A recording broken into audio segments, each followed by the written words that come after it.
Hello, hello! We are streaming. Yes, we are! Yo, how's it going? It is a chill night for me. I'm very exhausted. It's been a long day. Hello, hello. Anyone who's tuning in.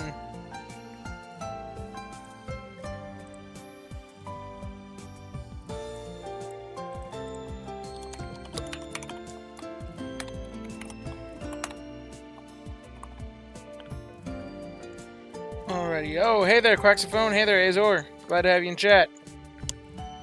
Hey there, Alex Moto Escuela. Dang, just clicked into your channel and this popped up. Hey there, Jack. Yeah. So what are we derailing you from today? I don't know. Nothing's really being planned right now. But I have the game open. Yo, dude, hey, the classic coconut. Tell us about your D&D character. That would be a real big derailment. I got two running right now. My campaign is like two different...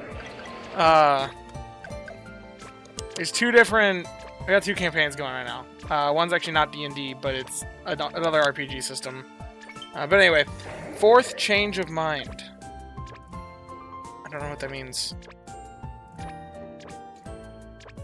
But anyway, I just decided I'm going to do a live stream tonight. I don't even know what I'm talking about. I put out the challenge of trying to derail the stream. I still think one of my favorite streams was the one that got derailed to talking about the caloric density of slowpoke tails.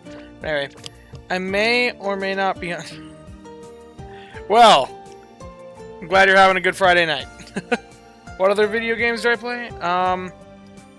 Honestly, okay, I played a lot of Elden Ring for a while. I haven't in some time though. I just haven't had the time for very many other video games. My time's been dedicated between the channel, work, and family. It's like what most of my life is right now. I honestly play more board games than I play video games right now. Rank all sleep styles by comfiness. Well, I'd have to actually look at all the sleep styles. That would be a long tier list, though. I feel like any of them with a Lola tails would be very comfy. Is it how comfy the Mon is, or how comfy it'd be to be next to them? Because there are some that I would not want to be next to for sure. But then there are others where, like, I don't know, that looks like it's comfortable. Like any of the ones with, like, their sprout, like, what is it, the 3-star Sceptile? This does not look comfy. I don't want to be lying in twigs.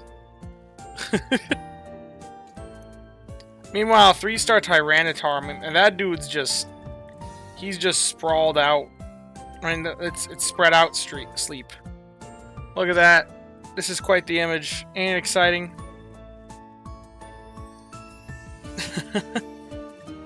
But yeah, imposing sleep. Stomach sleep. Musharna?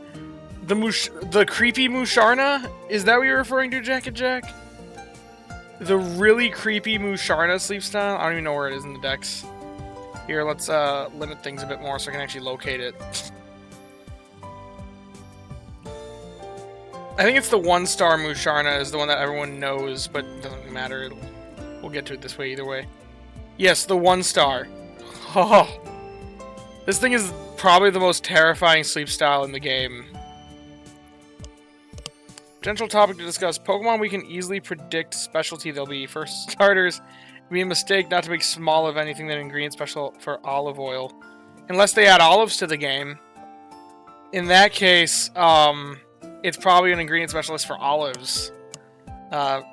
I feel like Tropius would be, hands down, a banana ingredient specialist if they ever add bananas. You could say the same thing about Scovillain. if they ever add peppers. Which, honestly, I think peppers would be a very good ingredient addition to the game. Because there's a lot of, like, desserts that have peppers in it. There's a lot of salads that have peppers, and there's a lot of... And curry uses peppers all the time. But yeah, like, a lot of, I know, South American and Mexican desserts and, like, sweets have chili pepper. I think peppers would be a phenomenal ingredient for them to add. A lot of flexibility. A lot of things they could do with it. But yes. And Scovillain is, like, the perfect Pokemon for that. Let's just see. Oh. Scovillain. Let's go, Musharna. Best face to see. First thing waking up. It's the worst thing. Was there lemons at the sleep event?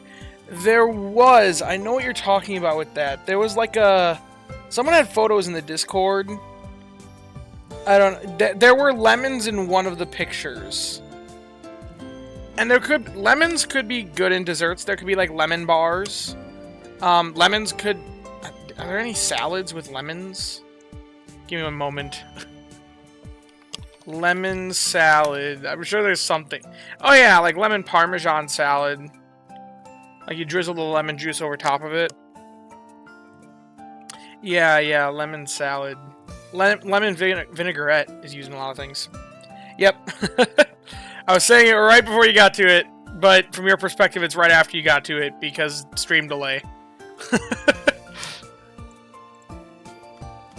But yeah, there could be stuff with lemons. That'd be, here's some lemon salads in case you're wondering. Some recipes online. But yeah, lemons could be possible. And what Pokemon would best fit that?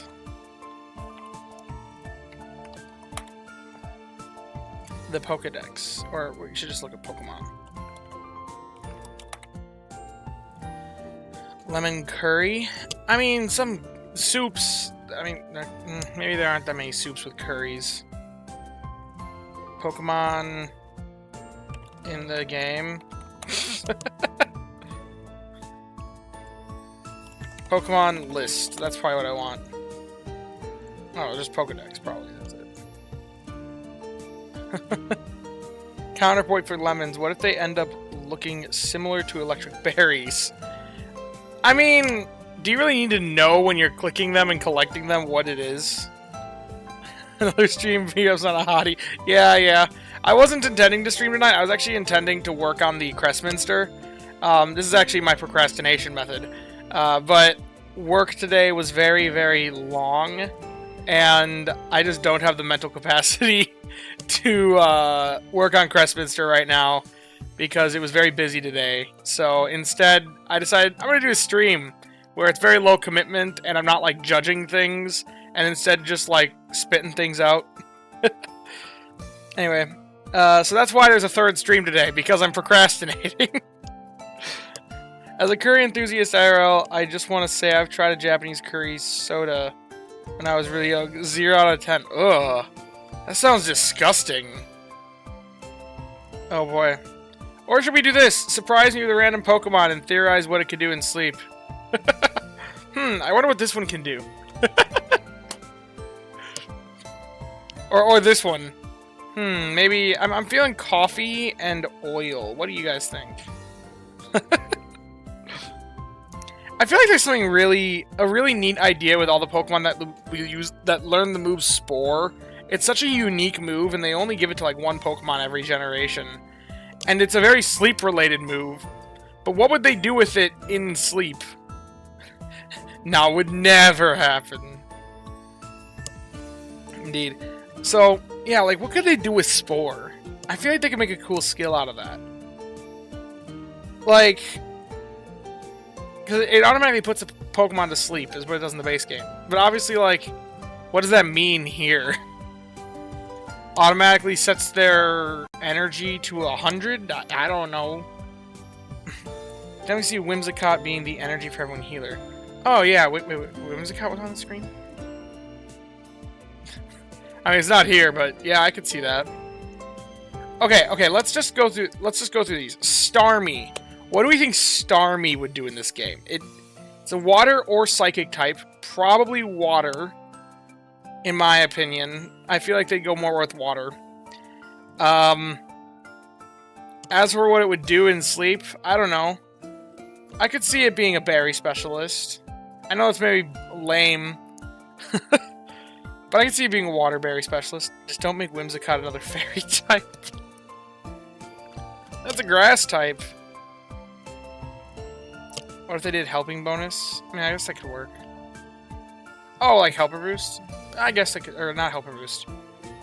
It's not helping bonus, it's helper boost. The legendary beast skill, I think that's what you're talking about. Oh, the creepy Musharna. Oh boy.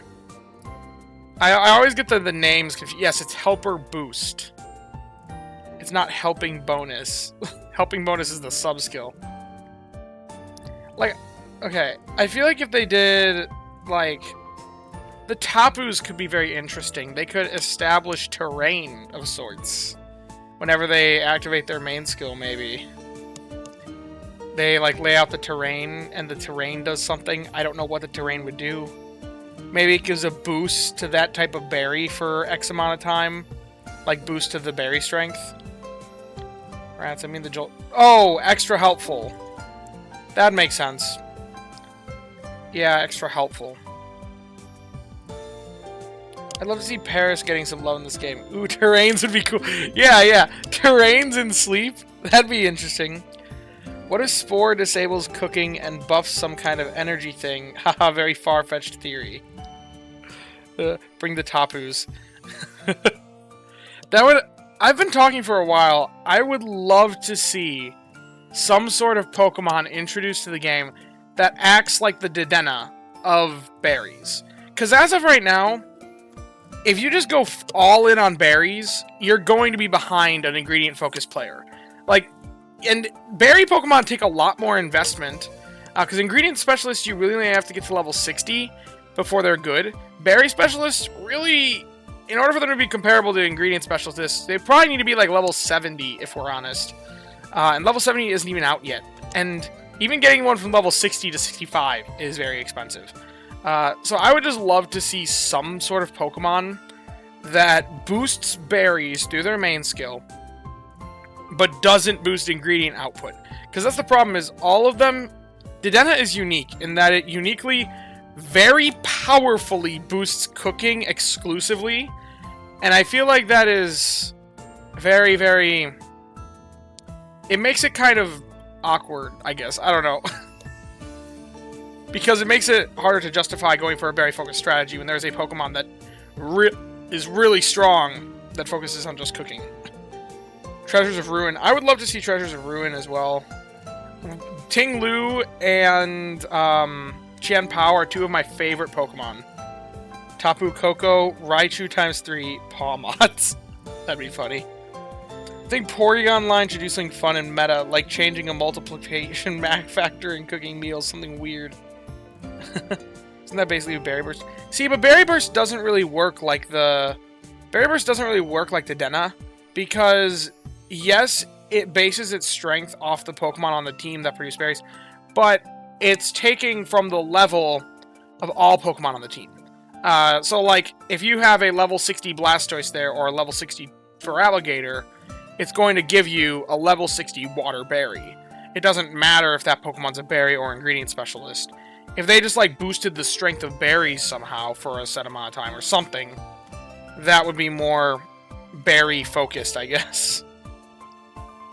I think Porygon line... Oh, yeah, Porygon line. Porygon line's very interesting, because it'd be the one line that would take 2 evolution items and 2 linking cords to evolve to max.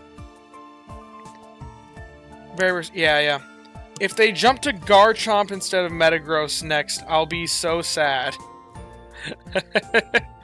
Well, then they'd be skipping Salamence as well, right? Well, Garchomp is... Is that Gen 4? Or wait. Yeah. 2 link cables, upgrade, and dubious disc to evolve, though, and possibly 16 pips. Yeah, I forgot about that. Porygon was a single stage in the first. Porygon would be, like, more expensive. That's arguably more expensive than legendaries. Arguably. Helping Hand doubles a teammate's berry strength. That'd be cool.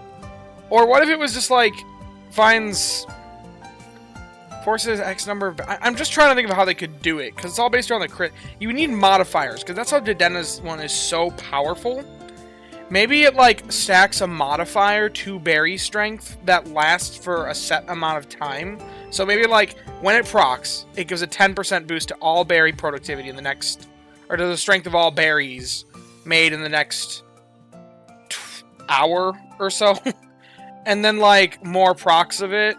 Make it stack so that it could become, like, if you got 3 procs, it'd be a 30% until, like, 1 goes down, and that could be interesting. It builds a modifier. I don't know. There'd be some crazy math with that. I'm just throwing out numbers. I don't know if that'd be balanced. They'd have to be very careful to make sure it's balanced. But it'd be interesting to see something that just boosts berry strength. Instead of right now, boosting ingredient strength is the only, like... really powerful modifier with the Dena. Need some strong normal types. Snowdrop Tundra really needs something to attract us back there. I mean, there is Blissey. Blissey's pretty good for eggs. The thing is, Snowdrop is still just the egg place. Eggs. That's all that's there, is eggs. It's always has been. Abomasnow, Delibird, and Blissey. Eggs. And Blissey also has that Snow Cyan, but still... still thinking about their Twitter post about rainy season. Imagining weather mechanics in cast form. Cast form could be interesting, because it could theoretically be a Pokemon that would have Favorite Berry at multiple islands. Which that would be neat. Same thing would be true if they ever introduce Arceus. Love to see Regigigas coming to the game at some point. My joke about Regigigas is they would manage to somehow implement Slow Start into Sleep. I wouldn't want to see it, but I think it'd be hilarious. Maybe it's like, oh, first 5 days, its frequency is doubled. First 5 days of the week, and then at the end of the week, it resets.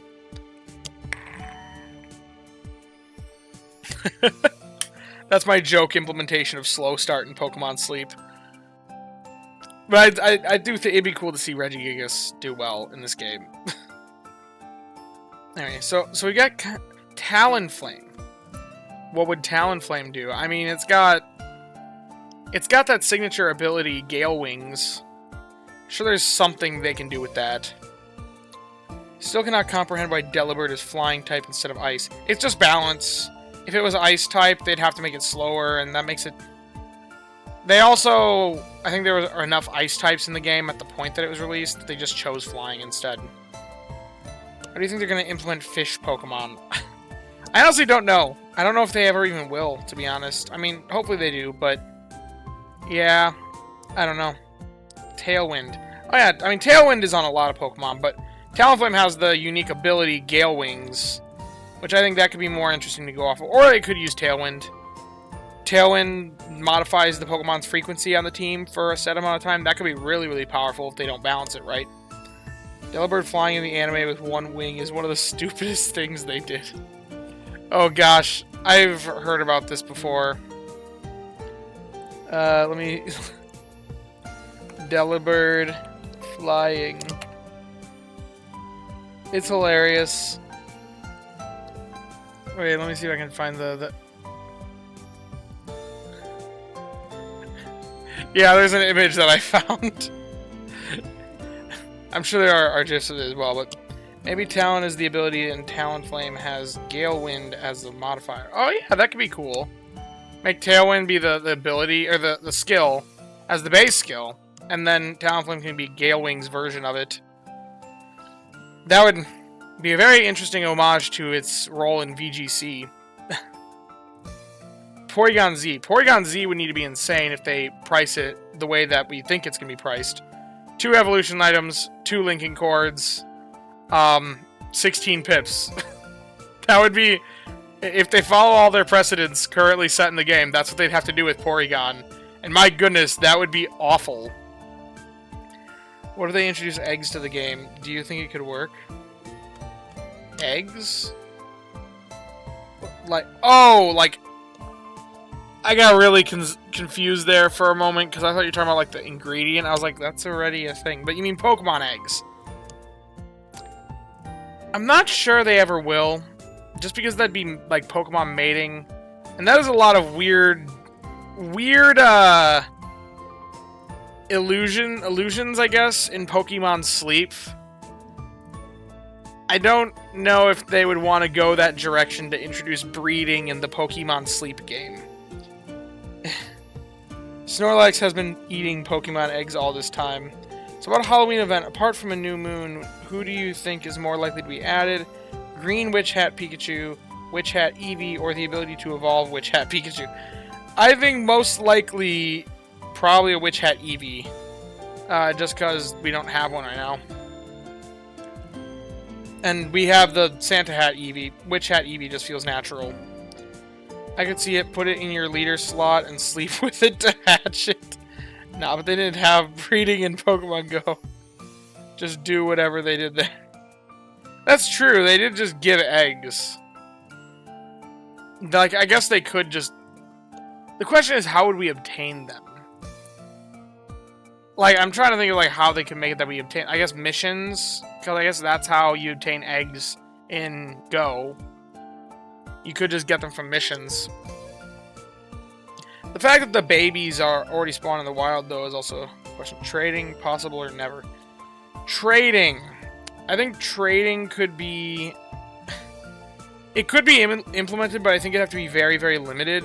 I think it could only happen with your friends list, obviously. And I feel like if they ever implement trading, it's going to cost a lot, and I think it'll re-roll your Pokemon stats to some extent. Because if they just made it that you trade the stats that you have, stat for stat, then that accelerates the game a lot. Because, like, I could give you my Berry Finding S, Ingredient Finding S, Vikavolt, or Grubbin, that I don't need, because I've got my Vikavolt. That is basically the same, honestly. I could give you something else of my box that I don't need, in exchange for something from your box that you don't need that I need. That's the whole concept of trading. But that then takes both of our accounts and takes them where we're at and puts us both ahead of step, because we're able to advantage off that. And anything that accelerates the gameplay loop, I think they're going to be very, very careful to not give us too much of that, because they don't want the gameplay loop to be accelerated. They want it to be a very, very slow grind. They're going to introduce more ingredients, new ingredients at this point. I mean, in the game, we've gotten new ingredients with every new island release. So I would expect that we'll be seeing one new ingredient with the release of Amber Canyon in November. Please don't have trading in it. I want to keep my Excelgors and Escavaliers. Well, then just don't trade those Pokemon. Oh, wait. You want to keep your Excelgors and Excel... Don't they, Doesn't... Oh, yeah.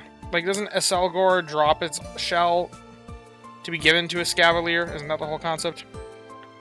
Because you have to trade a Shelmet for whatever the pre-evo of Escavalier is or whatever, I think. Yeah.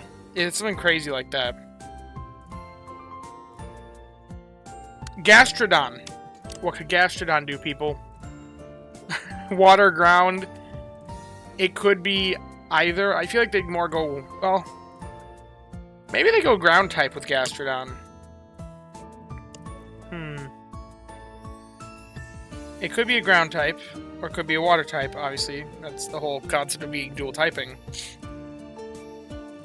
Metagross, if they added, would have to be steel. But... Storm Drain eats all the water berries.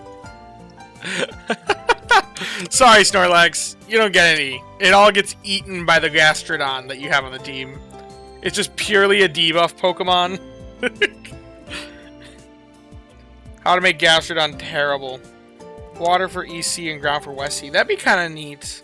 Although that'd make it harder to hunt. Because you'd obviously want whichever typing you need. And traditionally, the different types are like, they're literally the same. It's just different colors. If they ever add Audino, I feel like that's confirmation that they're adding Megas. Because who wants Audino? I'm sorry if there are any Audino fans out there, but from what I understand, it's like one of the least beloved Megas. And I feel like they wouldn't be adding it to Sleep anytime soon. Region locked Mons. Uh-oh. I feel like we could be getting some of the fossil Pokemon. I feel like Amber Canyon would be a great place to introduce fossil Pokemon in some capacity. Forgot that Pokemon exists. Audino. And it has a Mega! Audino has a Mega! You may have forgotten it existed, but it has a Mega for some reason. One of the worst Mega Pokemon in the game, but... or in any of the games. But it's got a Mega. And then a Scavalier. Steel Bug. I believe the only bug type to have won VGC World Championships, if I'm right.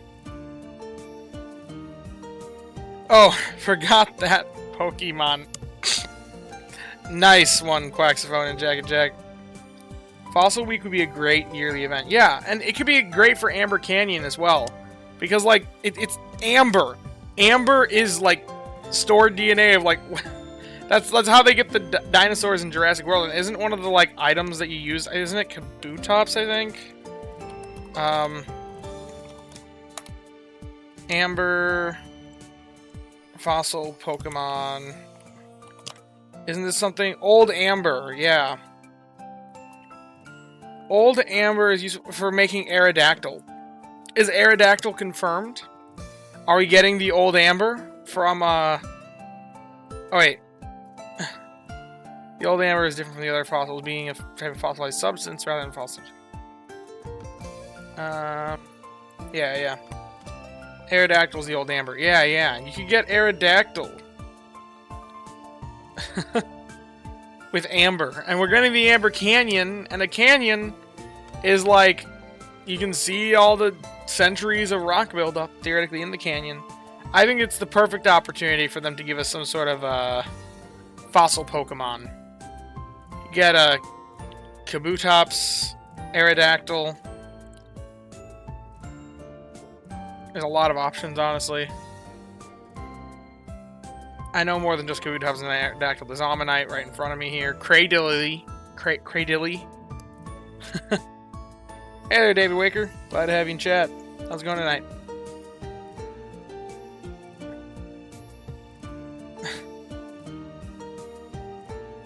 Okay, could they do anything with Cotton Down? Something that lowers speed? That feels like it'd just be bad in Sleep. In Sleep, speed is like the only thing that... Well, it's not the only thing that matters, but it's like the primary thing that matters. So what makes this thing so crazy is its frequency. Everything appreciates a good frequency. Rotom, any thoughts? Rotom would be neat. Obviously, I feel like Rotom, if they ever introduce it, I feel like we'd only be able to use one form, and it'd probably just be electric type, maybe ghost type. But then I feel like all the appliances would just be introduced as sleep styles. I don't see fossil Pokemon being implemented like in the OG mainline game, since fossils have been able to be caught in the wild since Sword and Shield, PLA, and now Scarlet Violet. I guess. But I also feel like if they're going to implement, though, I'm saying the Amber Canyon is the place for them to introduce a fossil Pokemon. Even if they don't give us fossils, like, needing to be collected as fossils, I feel like they would need to... Like, the Amber Canyon is the perfect place to introduce them. But yes, Rotom is awesome. I love it, too. And, but I feel like if they were to introduce it in Sleep, it'd probably be very similar to, like, Ditto. Just a lot of sleep styles, and it would probably be one for each one at different islands. I think that'd be kind of neat. You could have Rotom... You could have the microwave one. Not microwave, the oven. The fire one. Rotom Heat would be at top. Rotom Frost would be at Snowdrop. Rotom Mo would probably be at Lapis. Amber Canyon Expert Mode exclusive. Dear gosh. I'm glad you're just kidding on that one. Okay, Applin is one of my favorite, like, Pokemon to talk about in, like, theory craft about with this game. Because it is one of two Pokemon that have a triple, like, 3 different branching evolutions. I believe there's only 2 that do that. Applin and Tyrogue. And it's interesting to discuss them because there are 3 specialties in Sleep. could they, theoretically, make a Pokemon that, in its base form, whatever, but then it evolves into either a skills, ingredients, or berry specialist, depending upon which one you choose to go it down. If they did that with Applin, please, please, please make Hydrapple the skill specialist. I don't know, super sweet syrup, maybe there's something they could do with that, but the other two, how would you make fossils evolve? Sleep powers using a stone? I don't know. I don't even know how it works in the base games. I haven't played the base games. I've played through like half of Heart Gold, and that is my entire experience with the base games. That'd be so cool. That'd be really cool. Then you could be more free with its sub-skills. Yeah. It'd make it that, like, you could catch an Applin, or you could catch a Tyrogue, and then be like, oh, this one's the perfect skill specialist. It's becoming a Hydrapple. I just theorized that Hydrapple would be the skill specialist, because it's the only one that's got 2 evolutions. All the fossils evolve by just leveling up, except for Tyrant and Amara that are locked by daytime. Huh, interesting. Maybe a bonus for slumbering sleep type from Spore. Oh, I mean, I guess maybe it skews the odds of slumbering sleep, or maybe it could be that one that I theory crafted about a while back. The suggestion that I made a while back of like a Pokemon that makes it that you still get Pokemon of a different type no matter what sleep type you get. I am also so ready for pulling my air mattress in and using it next weekend, despite having a good bed, just to get dozing sleep for 3 nights. Yeah, I would like that. No more what-ifs with IFM, ISS, AAA berry types. I still think my Arid is one of my favorite Pokemon in my box. I haven't talked about this in a while, but it's getting a lot of attention lately because I actually did theorycraft a little bit around it in a theoretical Expert Mode team.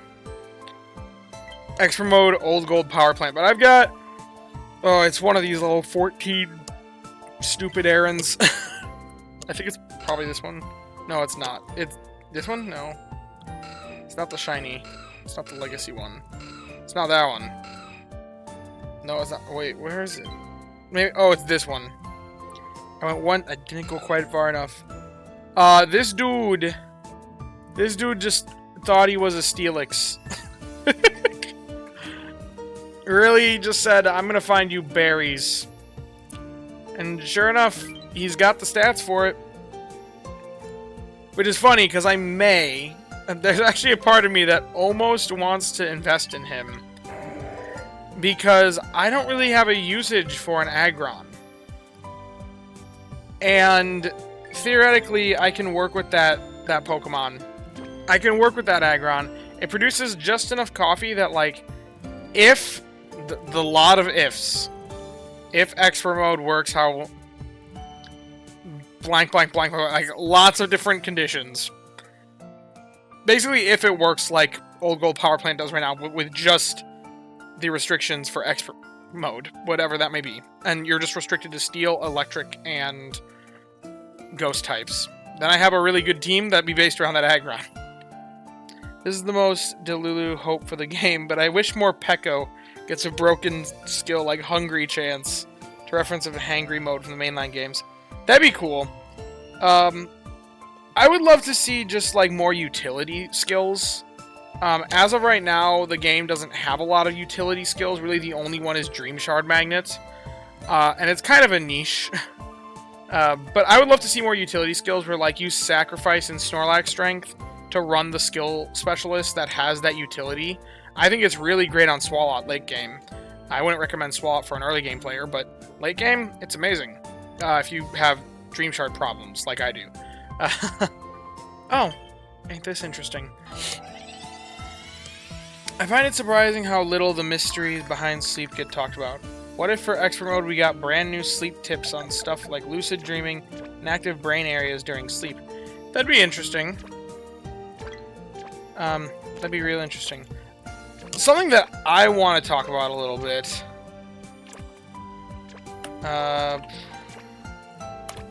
Pulling up the news here. something that's very interesting that I feel like a lot of people didn't note, and I didn't even notice it, and it wasn't in my news video. I wish I had noticed it, because it would have been very notable, and I wish I had discussed it in my news video, because I didn't notice it before. But Ralts and Sableye are at Greengrass Expert Mode. That's confirmation that Island exclusives are going to be at Greengrass Island Expert Mode. But this is a very interesting thing. Sableye, as of right now, is a Top Hollow exclusive, and Ralts is a Lapis Lakeside exclusive. They're both appearing at Greengrass Island in Expert Mode. And I haven't seen this discussed too much. The question is, how many other island exclusives are going to be at Greengrass Island? These are the only two skill specialist exclusive Pokemon on like island exclusives. Sableye and Ralts are, because all the other ones are either ingredient. Actually, they're all ingredient specialists, I believe. Man, except for Onyx and Steelix, who are berry. I noticed the expert list was different and expected some things like Dratini too. Yeah, my guess is they're just probably throwing every Pokemon in the game here. I wouldn't be surprised if during expert mode you can see Grubbin, you can see Aaron, you can see... Because I think the idea is you're not going to unlock Greengrass Isle expert mode until you've unlocked all the other ones, so there's no harm putting literally everything there, I think is the concept. But yeah, we'll see. I mean, if they're both there, I'd assume yeah. I would assume that as well. So, that's something to note. Theoretically, if a brand new player who hasn't unlocked Old Gold Power Plant could get to Master 18 on Greengrass Isle before they unlock these islands, they could get those Pokemon before they unlock those islands. Is that going to happen, though? Probably not, because you do have to unlock Greengrass Isle Master 18, but yeah. Best part is other Pokemon not appearing, like, why not? Wait a minute, what? Oh yeah, wait, why not is not listed as boosted for this event, isn't it? That's something else that I didn't notice. They aren't boosting Why Not for this event. It's not all skill specialists. Last time it was all skill specialists, I believe. You and I did before Lapis. I went to Lapis. Lapis was Lakeside release week. Are ingredient ticket M's from Premium Shop worth it? In my opinion, any ingredient tickets are definitely not. If I go through the entire Premium Shop, literally the only thing I buy every month is Sub-Skill Seed, Main Skill Seed, Poke Biscuits. Rarely will I buy Great Biscuits. I used to do that more often. And in Basic Shop, Poke Biscuits, Main Skill Seed, and that's it. I don't spend my sleep points on anything else. Maybe a Helper Whistle or an Energy Pillow if I'm in a very dire situation. But generally speaking, I avoid... Oh, also the Easy Travel Ticket. I almost forgot about that one. Gotta pick that one up. That's a must-buy. That is a must-buy. Oh, and then obviously evolution items when they're needed for a Pokemon that I have in my box. Not boosted, but hopefully just don't spawn them all there. Yeah. Oh, yes, I meant we hit M18 before. Oh, yeah. Oh, did I? I guess I didn't really follow that very well. Oh, you don't buy Handy Candy M? I never have the sleep points to. I mean, I've been buying the Main Skill Seed from the free-to-play shop, so I just don't have the budget. I used to buy the Handy Candy M. Sometimes. But it was rarer. I've never bought ingredient tickets and I'm sitting on about 40. I missed it. What did you buy? Oh, the Easy Travel Ticket. Like I said, it's a must-buy every month. Why Not is boosted in GGA... or Greengrass... Wait. It doesn't show it being boosted at all. Oh, wait, it is. Why Not? Huh. Oh, yeah, Why Not's listed as boosted and slightly greater. So it's boosted in Greengrass, and then it's... How did I miss that before? It's boosted at Lapis, and it's not listed. So they've removed Why Not and Wobbuffet from the spawn pool. They left Bonsly in, but they removed Why Not and Wobbuffet. So they're removing bad... That's interesting. See, this is things that I wish I had noticed before I made my news video. Do you buy a travel ticket for sleepers, and how many do you have on that account? I do buy it for sleepers, and unfortunately I don't have that many, because I dropped a bunch for, I think, Valentine's, I think it was? No, not Valentine's. I dropped a bunch for one of the events. I forgot which one it was, but... They removed Gulpin as well. Wait, what? Gulpin's up here. Gulpin is not down here. Wow, that's actually kind of shocking. I guess they probably just removed the things that people were complaining about. Or maybe, wait a minute, I wonder if we can make some sort of correlation to sleep. Like the requirements in the sleep dex lookup. If I go just by low drowsy power requirements, maybe they got rid of all the skill specialists that had like below a certain DPR. Like, let's see, Riolu? Well, but Riolu is, Oh, Riolu's removed as well. Okay. So Riolu got canned. Riolu got canned. Not Bonzi. Bonzi's still there. Wynock got canned. And, Gulpin. Hopefully Ekans is removed. Kind of expect Meowth may be buffed or changed because they kept him. That's very intriguing. You're right. I mean, I am expecting a series of balance adjustments with the next, I am expecting balance changes in the next maintenance, right before expert mode, because that's coming up. we know there's a maintenance before expert mode gets released. We know there's a maintenance before the event. Usually with maintenance is when they do their balance adjustments, obviously, but yeah. Sleepers in shambles this event. I mean, I just won't go to expert mode on the Sleepers account. I'm intending to go to Cyan Beach to hunt either, just get more Eevee candies, and then more Bonsly candies, and kind of hunt Heracross. But the biggest reason why is because on the Sleepers, I want to just get the 5% area bonus at Cyan, and not have it split across all islands, making area bonus much more difficult to manage. Yeah, no Pokemon balance adjustments in a long time. It's definitely time. Yep, I agree, Oyster Shore. It's probably coming up with it, but yeah. Thoughts on XP gain skill? Or candy creation skill to combine with Dream Shard gain skill mons? I mean, I think as levels get higher in the game, there definitely needs to be some sort of way to get more XP. But I think that's kind of what I think that's kind of what Expert Mode's leaning into. So we'll only see, because they do have candy boosts, more candies rewarded at Greengrass Isle. Although, something very interesting. Technically speaking, anytime they introduce more other mechanics for gaining Dream Shards, it's kind of a nerf. It's a pseudo-nerf to Dream Shard Magnet Pokemon. Because the more viable the other options for farming shards are at farming shards, the better they are. The weaker, comparatively, the Dream Shard Magnet Pokemon will be. Sorry, I think I need to blow my nose, but I don't have any, Kleenexes around me. Anyway, nerf to Dream Shard Magnet, buff to Dream Shard bonus. Yes, that is true. Very true. Unless they're just buffing and making Dream Clusters more available, in which case it's a nerf to both.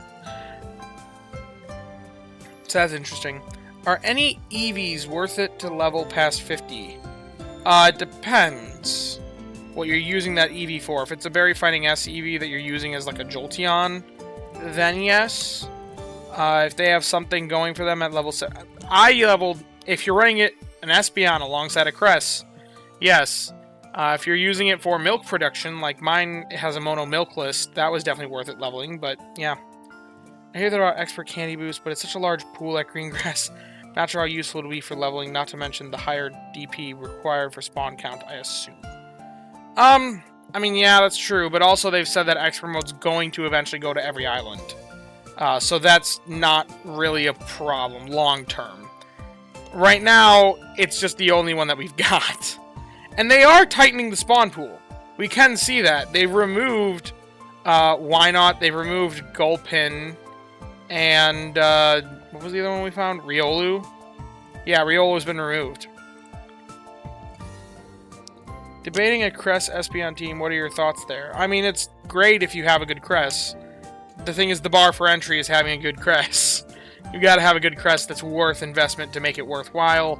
And let me tell you, it's not something you should just invest without having something good enough for it. Because, as someone who has invested a Legendary, my goodness, I will tell you, it is expensive. I think I do. Well, if you've got it, then it's a very powerful combo. If you've got the combo, it's amazing. And I will say that as someone who has the combo myself. It is very powerful, and you can take it pretty much everywhere. I'm not running it right now this very second. I'm just running the Crest right now, because I'm not really focusing on strength right now. I've already kind of reached all my strength goals for the week. Now I'm just kind of trying to shard farm with Swalot and get Sleep XP on all the remaining Pokemon here. Except for... Oh yeah, this isn't even my Gigachu. This is just a... This is one that has Sleep XP bonus. This is my Investichu that I'm trying to level as well. And then Pawmo. Oh, would you look at that? Just went up with max... an island rank. Master 9. Would you look at that, everybody? Good morning, everyone. Good morning, Ubu Malu. It's not really morning for me, but it's good morning for you. Here, should I throw a Mr. Mime in there? If you got a good Mr. Mime, it's not a bad thing, that's for sure. What Pokemon are you hunting now? Right now, I don't know if I really have any hunts. Honestly, I'm pretty content with most of my box. I guess I could use more ingredient specialists, but I don't know. I'm just trying to level what I have, I guess. Anyway, oh, this is the I'm silently creating a spreadsheet for that shirt that my brother-in-law bought for me. And I put on the Tyranitar pin, because I gotta get use out of it, right? Challenge will have its own expert mode bonus percent, probably. I would agree. It's probably gonna be that way. I can't imagine they would make the expert mode bonus universal. Still using my early game meh Espeon, but level 62 with an amazing crest. Skill Trigram helps PM plus skill. Oh, that's enough. That's a good crest. Do you think I should invest in a new, better sub-skilled Espeon?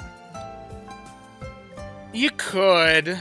I mean, it depends on what's in your box, really, and what your investments are. I'd say more worry about getting the crests up there in levels with your dream shards and your handy candies and stuff. Because every time you spend a handy candy on something else, that's one less handy candy you're spending on your legendary. And if you want to get the legendary level 65, which in Cress's case, it is one that wants to be level 65 since it relies on its level for berry strength.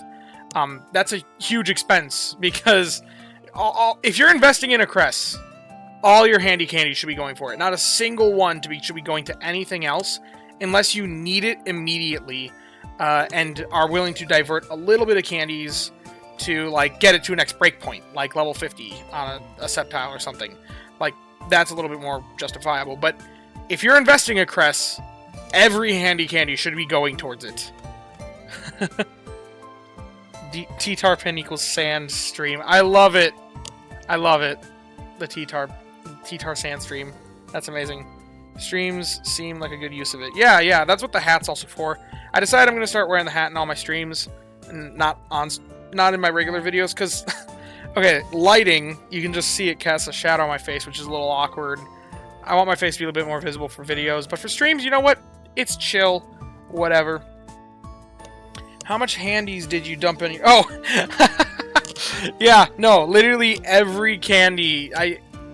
I've still got some other handy candies in here that I haven't used yet, but ever since I started investing Cress, every handy candy has gone towards it. Do you think RP will be beneficial for endgame? I don't think so. I think RP is just it's just an idea. They made it to kind of give you an idea of what might be good, but the RP formula's got a lot of problems with it. It's very mediocre. I think the only thing that's important for is the badge, which I'm actually getting kind of close to the next RP badge. Kind of close. There are still some major thresholds for me to cross. But I believe it's 34k or 34 or 35, and I'm at like 32,000. Need that RP to get the free King's Crown. Yeah. I'm at 32k right now. 32,000 RP. And I think if Swalot hits level 50, it gets helping bonus. That should help it quite a bit. Gotta head out. Have a good one, dude. Have a good night, Quaxophone, or good day, wherever you're at. But yeah, if this guy hits level 50, he should spike quite a bit in RP. So then that might get me like maybe another 500 to 600. I'm guessing maybe 1,000 even. I don't know. RP just from getting helping bonus. For an island, I have no good berry finding S favorite berry. Would you recommend using a Sceptile with help owning berries finding S, and even though not favored berry? That's a really powerful Sceptile, and is probably going to be more beneficial than even some favored berry specialists. Like here, I'll just show this concept real quickly. So I'm intending to go to top next week, right? Here's the team that I'm intending to run next week. And you can see it includes a Sceptile with Berry Finding S helping bonus. If I was to throw on here, say... Well, what's my Onyx? Wait. I can't just Control Z that. Level 60 Typhlosion versus level... Okay. 60 Typhlosion... It has Favored Berry. If this level 60 Typhlosion has Favored Berry, that's probably going to be better. If it doesn't, and it doesn't have Berry Finding S or Help Bonus, then the Sceptile is probably better. That'd be my assessment, because having Favored Berry is huge. But it's level 60, and versus level 30, that's a lot of difference. Just average one, no BFS. Well, does it have Favored Berry? Like, because here's mine, if I got it to level 60... and this one's just kind of mid. 3.436 mil versus my Sceptile 3.165, and mine's level 51. Yours is level 30. And mine's got skill trigger M. So your Typhlosion, just on the nature of it being level 60. Here, let's just get this guy to level 60 and clear its sub-skills entirely. Levels do a lot. That's still about the same as before, just by being level 60. It's not necessarily even the Berry Finding S, or the favor. It's just the Favor Berry plus level 60 is insane. I use Tyvo during important weeks, Sceptile during chill weeks. I would do that as well. I use this, because like right now, think about where I'm doing. Sceptile is still really strong. I'm running it, and it's just building sleep XP is kind of the idea. I've stopped running my Gigachu, even though it's probably my strongest Pokemon in my box, if not the Cresselia, because... Oh wait, no, I am still running Gigachu. I wasn't intending to run Gigachu still. Why am I doing that? Well, we're swapping in Investichu. You guys get to see that. Yeah, level the Sceptile in off weeks. That's the strategy. Well, I just swapped around my team a little bit. I thought I wasn't running Gigachu, but now I'm not, actually. It'll be insane. Congrats. Yeah, help bonus Berry Finding S Sceptile is insane. Although, interestingly enough, help bonus is still very strong. It's still very good. But there's a part of me that almost prefers help speed M on it, just because, okay, what help bonus does is it produces a lot of strength for the team by boosting the rest of the team up by 5.2% productivity. Sceptile is so strong that realistically, it is the one that needs to be boosted. So, 14% on Sceptile, which is like 16% productivity, in some cases might come out to be stronger than boosting the rest of the team around it by 5.2%. They're both still great options, but I think there's a case for settling without help bonus if all other mons are Sceptiles with help bonus. Berry Finding S win. That is true. If all other Pokemon are help bonus berry finding as Sceptiles, you know, then that's the case for helping bonus. But is anyone going to have that? Probably not. But I'd say in general, Help Speed M is still very, very good. Helping bonus is very good as well. Don't get me wrong. It's definitely a stronger skill overall. Probably long run will contribute more to your team's productivity. But I think Help Speed M is also arguably just as strong. Just because of its being on Sceptile itself. Sceptile is not the one that needs to be doing the boosting of the rest of the team. It is the one that it itself needs to be boosted. Because it is the strongest. But yeah. I'm excited for next week, though. It should be a pretty fun event. But are there any other Pokemon that are missing from the pool? Togepi? Did they remove Togepi? They removed Togepi! Okay, wait. Here, I never got to see your Sceptile stats. Oh, it's this. Berry Finding S, Helping Bonus, Skill Trigger M. It's neutral after I minted it. So I should invest my Help Speed M, Berry Finding S Trico. It'd be pretty good. That's a good endorsement for crazy Trico rules, but without Helping Bonus. Well, Help Helpers has a Help Bonus and Speed Sceptile, and it'll be on a 5 Help Bonus team. Yes, that's insane. Help Helpers is going to go awesome. I'm excited to see that more, Adrian Styles. Insane. Yes, I got a very lucky Sceptile. I literally just froze. My reaction, I think I was like, huh? Like, if I had to imitate my reaction when I caught this thing. It's on video. I don't remember what the video was called, but it was during their... It was like near the tail end of event week 1 for the anniversary that I caught this guy. And I was like, well, that's it. That's the one. Yeah. Yeah, it got clipped and got posted in the Discord. Thanks, Chewy, for doing that. Yep. But yeah. Okay. Did they remove Igglybuff? Ooh, that's intriguing. They removed Igglybuff. I want to make a spreadsheet of all the ones they removed.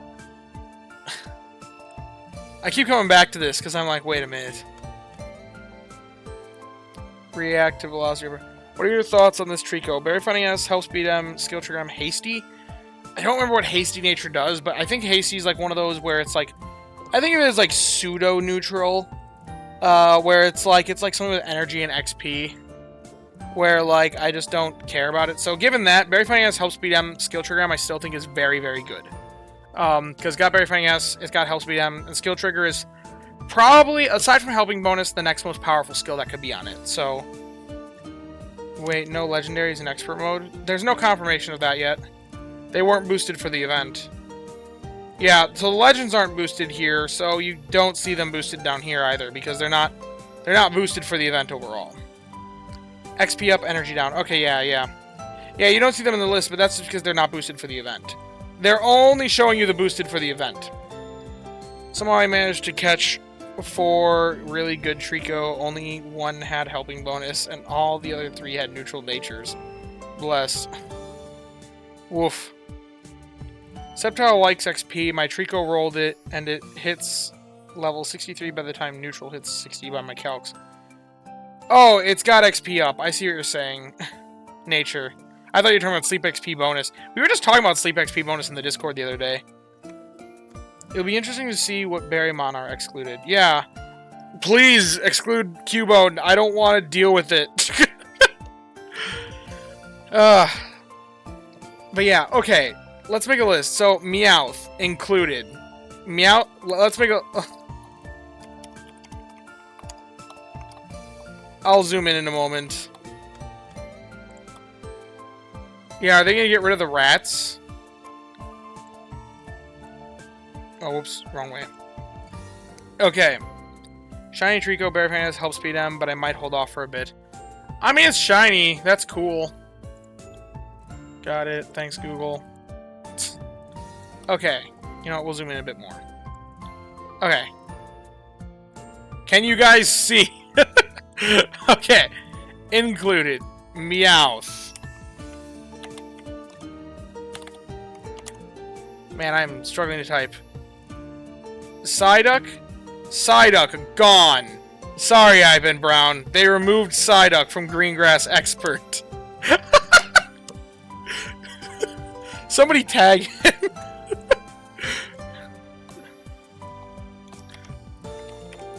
Okay, yeah, they removed Psyduck. That feels like a... What are they doing? Okay, I'm devastated that Togepi is omitted. I think Raikou can technically still show up at Greengrass Expert mode, but it just isn't boosted. Yeah. Well, Raikou, Entei, and Suicune all can spawn there, and Cresselia. All the legends are in the pool at Greengrass. And ideas for new Pokeballs biscuits. I would love to see Ball with a higher friendship level, more points. That'd be neat. Duck not worthy of expert. Why Meowth not Gulpin is crazy. What if they're reworking its skills?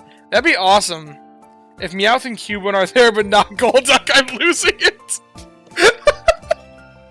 My OGPP area bonus is only 15%. I don't have any max area bonus areas at the moment. I'm unsure if I should be off-weeking expert mode, start hosting bonuses there, or keep working on OGPP area bonus. Well, here's the thing.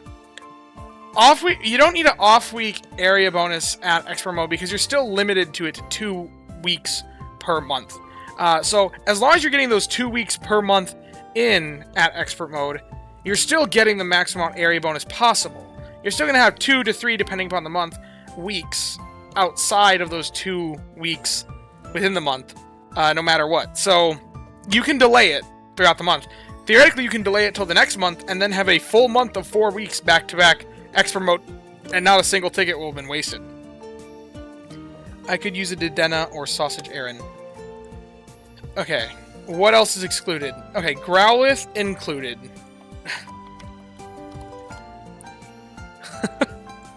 Slowpoke, gone. No Slowpoke in expert mode. Slowpoke is not an expert Pokemon. That's true. That makes things a lot easier. Just right. I think this is more fun though, even if it is worse. The thing is, it's not going to copy it as a list. Oh wait, what? It actually... What? Why did... Okay. Here's how we'll do this. Okay, there's 4 in each line, it looks like. 1, 2, 3, 4, 1, 2, 3, 4. Yeah. So we'll... Oh man, I need to zoom out for this, actually.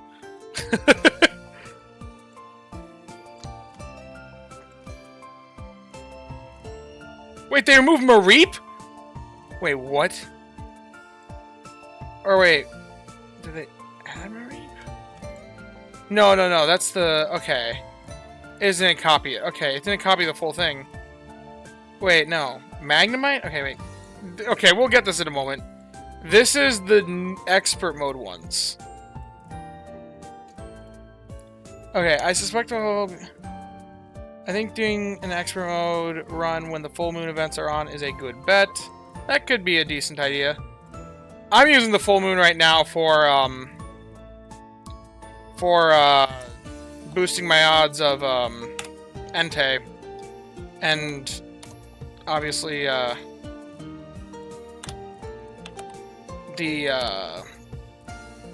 new Tyranitar, the 3-star Tyranitar, as I discussed in my video today. Another patch, another pseudo Duffy. No, they did include Mareep. I just missed it.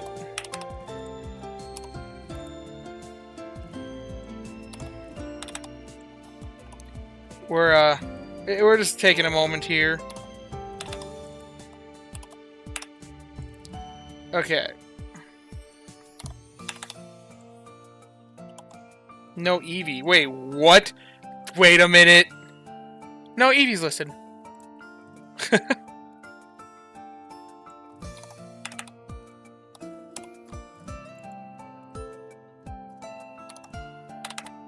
I would be shocked if there was no Eevee. It is one of 3 Pokemon that are on every island in this game. Okay. And then for these, we're just going to list Toxel. Because Toxtricity is kind of weird. Oh, we do have Palmy still. We'll just do this. Okay. But it missed the first line. For some reason.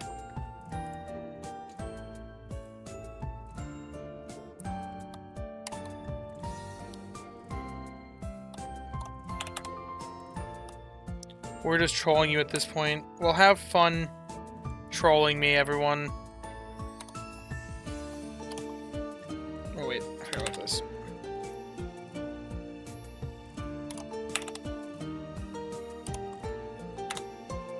I'll miss my morning rattatas. I mean, that hasn't been confirmed. Not at Greengrass Expert Mode. Okay, so here's the list of everything in Expert Mode. Now, what are the things that are missing? Wait, we'll just copy from here on up and then add Palmy itself so we don't... I guess we'll copy from Toxel up. And that actually did copy from the start. Good, good. Okay. Spreadsheet work. This is the behind the scenes, everybody. This is what makes the channel work. This is the busy work of all the behind the scenes. Okay.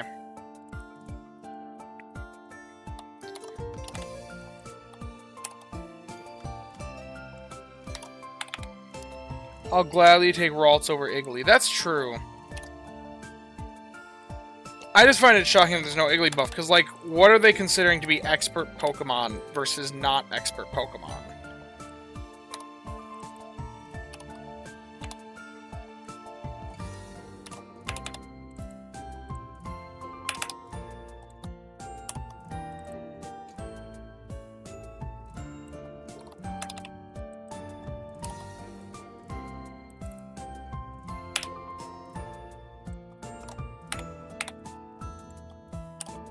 Iggly, Togepi, why not Gulpin, Riolu?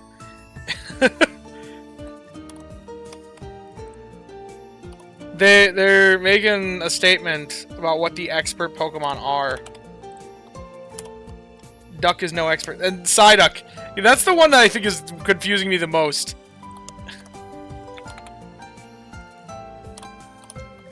Psyduck is missing. Psyduck has been removed. The devs think it's not a... expert Pokemon, apparently. I mean, it does kind of make sense if you think about the concept of expert mode. The idea is staying on type, but if you're truly on type, a berry specialist is always going to be better than a Psyduck. If, like, you're matching the type favored berry, theoretically.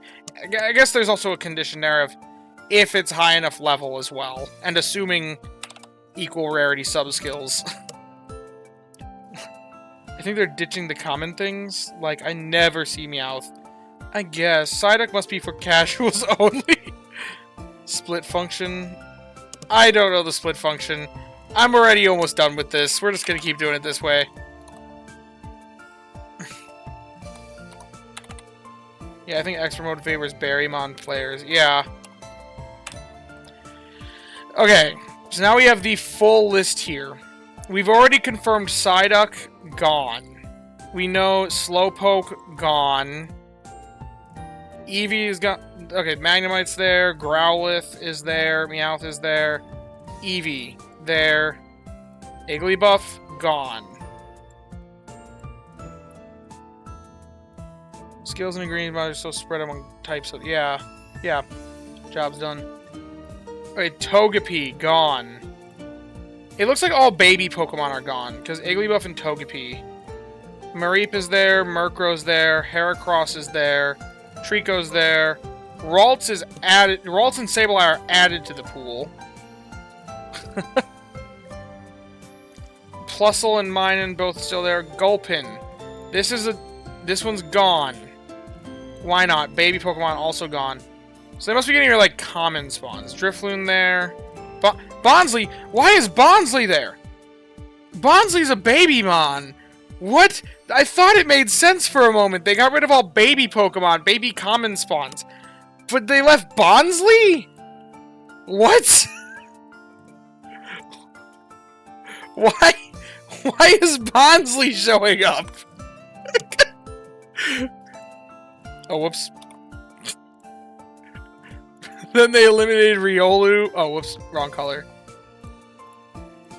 Rufflet's there. Dedena's there. Mimikyu's there. Toxel. And then Pawmi is there.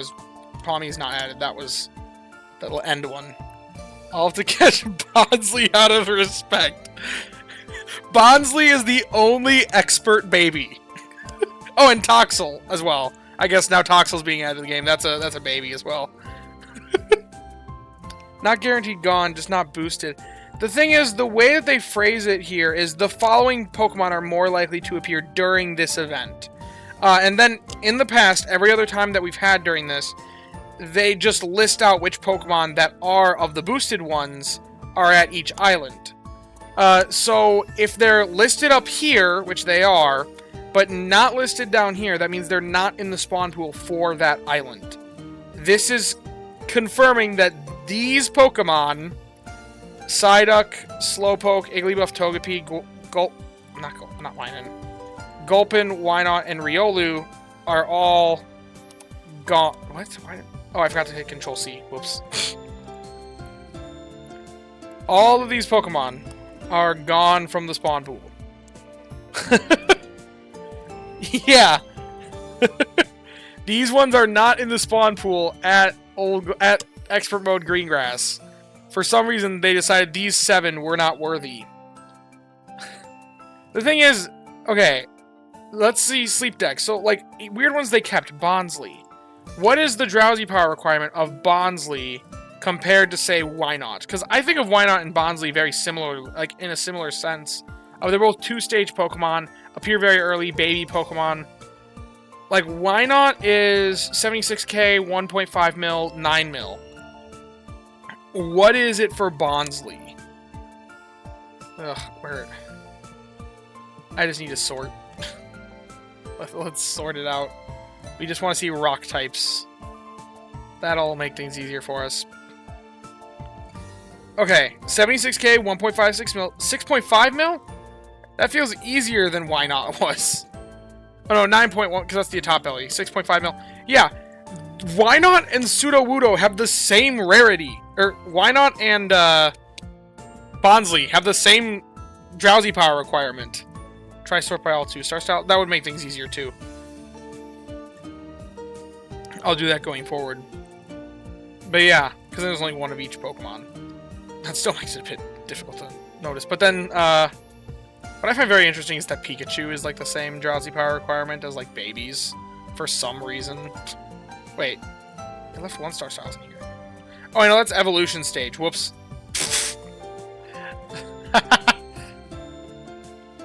But yeah. Baby Pokemon. Like, why is Bonsly and... I want to know why Bonsly's bought over. What is it about Sudowoodo that's an expert, but Golduck that isn't? I mean, Golduck has more rarity, doesn't it? Psyduck is... Oh, no, it's the same rarity, I guess.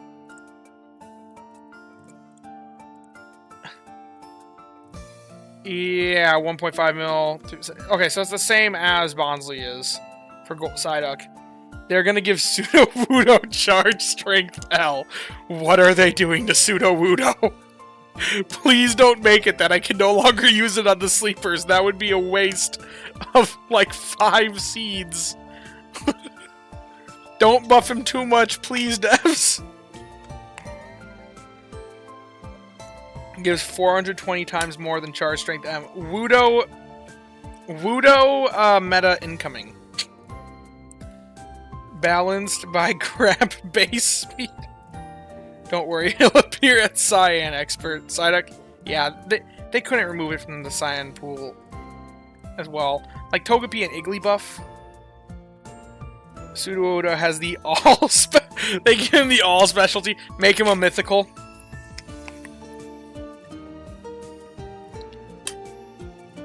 I'm just weird, like, I don't know. Think we'll get new levels of sub-skills. Berry Finding M. If we do get new levels of sub-skills, the last one they'll give us is Berry Finding M. There's no way they give us that. That would be fundamentally game-breaking. Think about how powerful Sceptile is with Berry Finding S, because it gains a 100% boost to berry productivity. Now imagine if they give it a 200% boost to berry productivity, and all berry finders only gain a 100% boost, because they start with 2. Mythical remove mono pseudo teams, though harsh trait. I wouldn't live like that. Only if they actually give it the mythical status. Here's my mini rant about berry finding M and why I think it'll never be a thing. If they do give us more sub skills, they theoretically could get away with it, maybe a little bit on some of the other ones. But why I think berry finding specifically will remain at berry finding S forever. If I put in here Sceptile and give it berry finding S, help speed M, and make it, say, level 60, and just make it a level 3 main skill. Actually, let's just make it a level 1 main skill. Let's not even look at the skill productivity or total productivity. Let's look at just berry productivity. Let's say I duplicate this a couple times, change this guy out with a Meganium, and then change out this guy with a Braviary, and this guy out with a Dodrio. Although I don't think it'll be the case with Dodrio, but because I don't think Braviary is that good comparatively. So actually, this comparison's kind of null. But this one, look what happens if I give them all an extra berry. And you can actually do this in Raenon X by going into Event Bonus, clicking Berry Count, Custom +1, and then making it green or grass types. If I do that, then now the Sceptile, despite being a skill specialist, literally, before even accounting for the skill, produces like almost the same amount of berries as the Meganium. They wouldn't do this. That'd be if they both have berry finding M. They're not gonna mess with that. Okay, I wish we could get sub skills on our weekly Snorlax. That'd be kind of neat. Maybe like a universal buff that the Snorlax gives. I just hope they buff other gold skills first. They shouldn't ever feel bad. Yeah, the fact that the gold skills all kind of suck in their own way. Like, not all of them. Health bonus and berry finding S are very good. Sleep XP bonus can be nice, but still kind of niche. Like, there are so many things that I'd prefer over it. Skill level up M is, like, also kind of nice because it makes things cheaper, but in the long run, they're not gaining any productivity out of it. They're just cheaper, which discount things are nice if everything else lines up, but that's all it does for you. Give energy recovery bonus a reason to exist. They were so close with energy recovery bonus. All they had to do was just make that bonus 5% apply to the whole team, and bam, it actually does something. But instead they made it go to just the Pokemon that has it, which is like, may as well be useless. Makes EXP, gold, skill, share XP with the box or something. That'd be neat. That'd be really neat. It'd have to be a very minimal amount though. Make energy recovery, gold, skill, share with the box. Oh, energy recovery could, I guess, share with the box. That'd be kind of nice. Make it that, like, for each one on the team, the whole box gets +1 energy from what it was. But yeah, slow start and berry finding M. Expert mode will give a bonus each week. Yeah, that's also true. I think energy recovery may be useful at expert mode. If you're willing to split sleep sessions, recover energy. Yeah, nap. That's true. But, yeah, even just 1% for the sake of you heal it. Yeah, I can see that. I'd love to see, like, a sauna or something. EXP share for a small amount of mons. Even just one. Some mons just ain't worth sleeping with. Yeah, I mean, I get that. I'd rather do that with some certain Pokemon, but... Japanese Onsen Slowpoke. It's 1.6 to all the team and 1 energy to all mon in my box. My Gigachu will... with it will do so well. Yeah.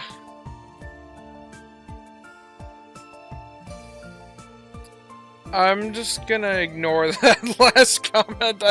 I don't know what that's in reference to, but I want to keep it at least somewhat friendly on here for YouTube friendly. Alrighty. But yeah, I don't ever see berry finding M being a thing just because of situations like this. I guess what I should have done was Dragonite to Altaria. That's probably the other one. That'd be the big one. Oh, wait, I forgot to give it to flying berries as well. That's why. Well, I'll give it to dragon berries, and you can see this comparison.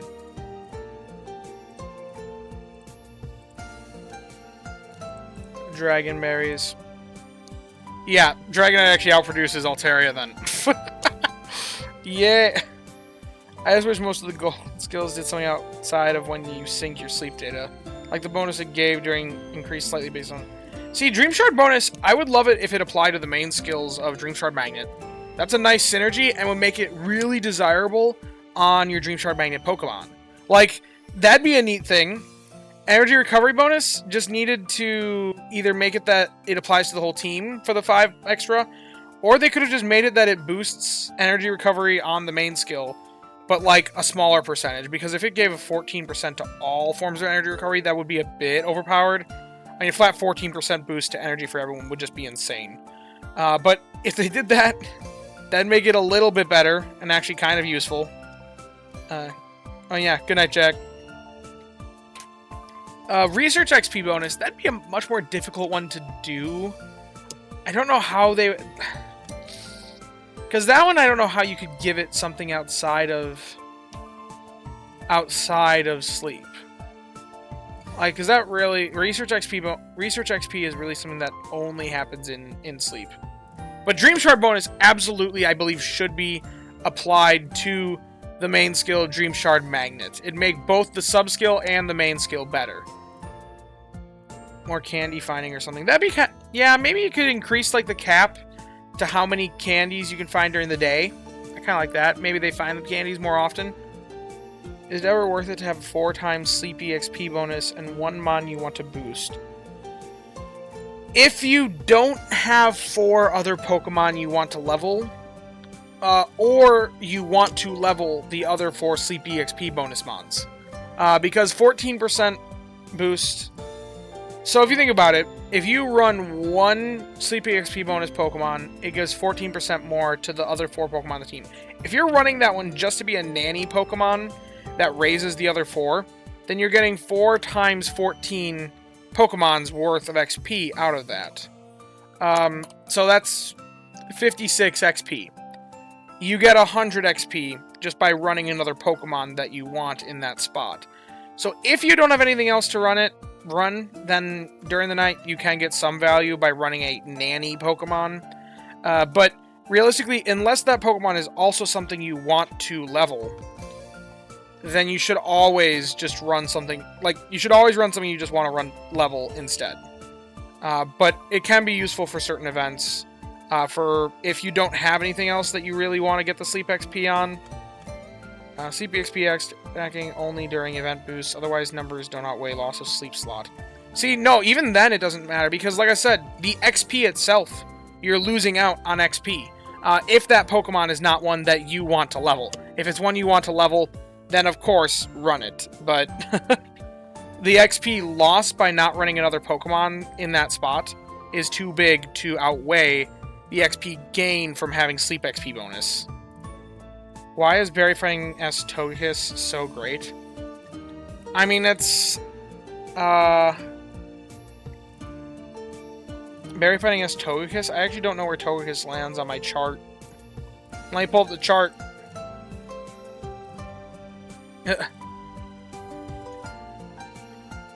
Berry Fighting S Togekiss? I mean... Probably just low frequency, so high speed, usually or middling speed. Low ingredient rate is my guess with Togekiss, because it's got, I believe Togekiss's ingredient rate is pretty low. That's probably where a lot of it comes from. Let me check. I don't know Togekiss's ingredient rate off the top of my head. I'll be honest. Okay, I just need to sort. That makes things easier than trying to find it all in here. Fairy type. It is quite high on the list indeed, yeah. The ingredient rate's not terribly low. 4320 is an alright frequency. Like, it's probably just it's probably a combination of these both being decent. Because really, it's just a function of their base frequency, their berry strength, and their ingredient rate. So the things that'll help: low ingredient rate, low base frequency, so high speed, and a high berry value, which I can tell you does not have a high berry value. 26 on fairy berries is kind of weak. Oops, my sleep pass subscription just renewed. Nice. Nice or not nice? Not nice if you needed that money. Nice if you wanted to renew it. Train your eyes. Where is Charlie's style? I mean, either have a solid Togepi. Shock it was that high. I mean, you gotta remember, it's like 7 is like decent. I mean, it's pretty good with it. It's pretty good. Actually, looking at where it is at. Well, I guess compare it to Cress. Cress has... Does Cress have a really high ingredient rate? That's probably what's dragging it down here. Let's see. Why did that happen? I mean, you're right. Thank you. I was trying to find value with my Berry Fighting S Togepi. I've got a Berry Fighting S Togekiss that I invested very early on. Yeah, see, Cress has a very high ingredient rate. So while Cress is faster, more of its helps are going towards ingredients instead of berries. So it gains about the same as what a Togepi or a Togekiss would gain out of it. Because even though the Togekiss is... They have the same base strength berries. This is actually a really good comparison. They have the same base strength berries, both at 26. But even though Togekiss is slower, it's got a lower ingredient rate, and that's where it comes from. And that's where the difference comes from. Random side. Why Possippy so high? What do you mean by Possippy? I don't... Raptor, I prioritize a Berry Fighting as Ghastly because of that chart. I hope Togekiss is at least alright. I mean, yeah, that's true. The thing is, also, remember, this chart does intentionally give worse off results to ingredient specialists because I'm factoring in their ingredient rate being multiplied by 1.36 for the idea that if you're going to invest in an ingredient specialist, it's going to have ingredient finding M. If they don't have that, then Gengar and Dragonite both score a lot higher. In fact, they actually would have been in the 8.5 to 8.99 range, above everything else that you see listed here. So that's where Berry Fighting S Gengar can be better. But if you have it with Ingredient Fighting S, this is where, or Ingredient Fighting M, that's where it ranks. Thank you, great comparison. Thank you. Does the chart factor help bonus? It does not take help bonus into account for anything, but everything gains the same amount from helping bonus. So realistically, it'd be a flat modifier to everything. Everything would just move up a little bit. The only thing that's an unfair comparison between them is giving them Ingredient Finding M on Ingredient Specialists. Me and my new Berry Fighting S Farfetch'd. Yeah, Farfetch'd, it's pretty slow. It's got the weakest berry in the game. And it's got an alright ingredient rate. No, actually, no, it's a pretty bad ingredient rate, actually. But it's a low base value berry with a slow frequency. Same with Santachu. Why so high? Once again, high frequency. It's pretty fast. And also, being skill specialists will favor it on this chart. Because the index...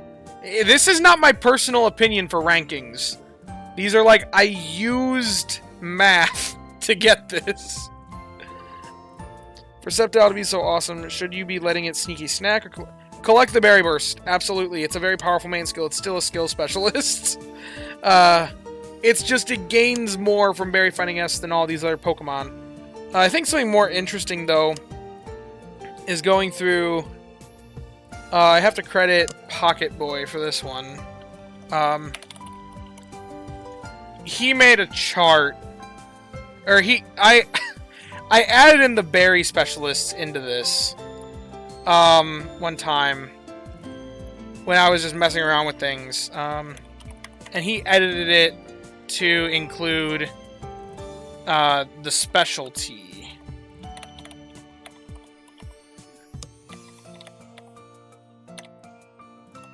I'm trying to find it in Discord right now. I actually can't see chat right now.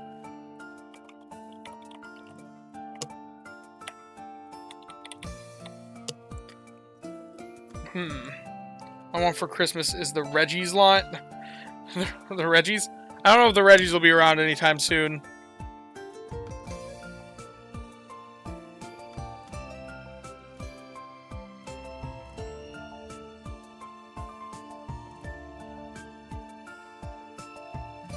Hey, here it is. I found it.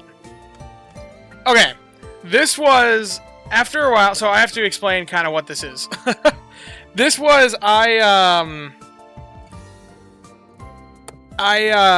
took it and I added the berry finders. I made another chart for, I added berry finders to the calculation.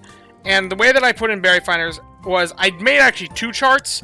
One for if they were sneaky snacking, and one for if they were not. So one of them is just no ingredient finding included at all, and that's where I ended up doing with this. And then the other one was if they were just being collected, and that one looks very different. They all rank kind of down here as well. But I decided to use the sneaky snacking one and just do... I don't like this chart because it assumes that all berry finders sneaky snack, which is not always the case. But I think something very interesting, Sceptile still gains more from Berry Finding S than any Berry Finder does with Berry Finding S while sneaky snacking, where they're not even ever finding ingredients. So, that is just really insane. But, yeah, this is an interesting chart. And Pocket Boy, a huge shout out to him. He modified it to show their specialty as well with little lines underneath it. But, yeah. And Darkrai, I also added to the chart, but I assumed you weren't sneaky snacking because he gets a lot from its skill. Okay, maybe next March for real Reggies. What's happening in March? We don't know. March is just when we get out in Legends so far. For the most part, it's like not too much after Pokemon Presents. So they usually announce it February because of Pokemon Presents. Late March, early April is usually around when the Legends come out. Hope we see them a hybrid berry skill like Darkrai. It'd be cool to have more hybrids.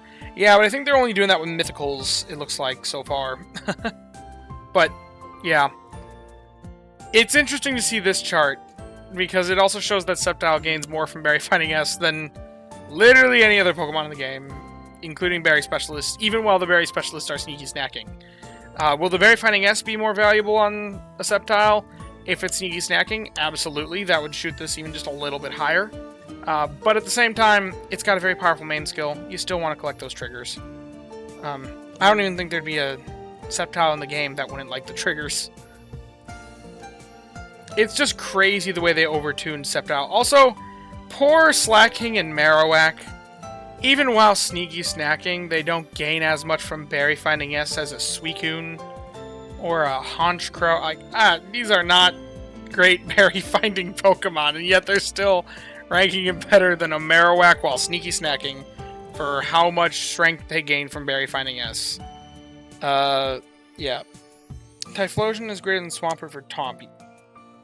Yes, it is. But for berry finding, Swampert is weird. Because Swampert is a very good Pokemon, but not because it's great for berries. It is pretty good for berries. Now remember, this chart is not showing how good something is for berries. This is showing how good something is for berries. In the case of berry finders, it's showing how good they are for berries when sneaky snacking. For the others, you can ignore the skills and ingredient specialists for those sort of comparisons. But while sneaky snacking, Typhlosion is better than Swampert. But Typhlosion has a higher trigger rate for its skill. It'll get more out of its main skill in that sense, but Swampert has one of the two most powerful main skills in the entire game.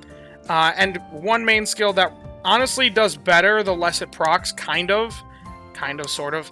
It's a weird main skill. Tasty Chance has some very complicated math going behind it. But that means it makes it easily a more powerful Pokemon than Typhlosion. In fact, it works almost better as a generalist than a berry specialist for Top Hollow. But Typhlosion is better for the Top Hollow berries.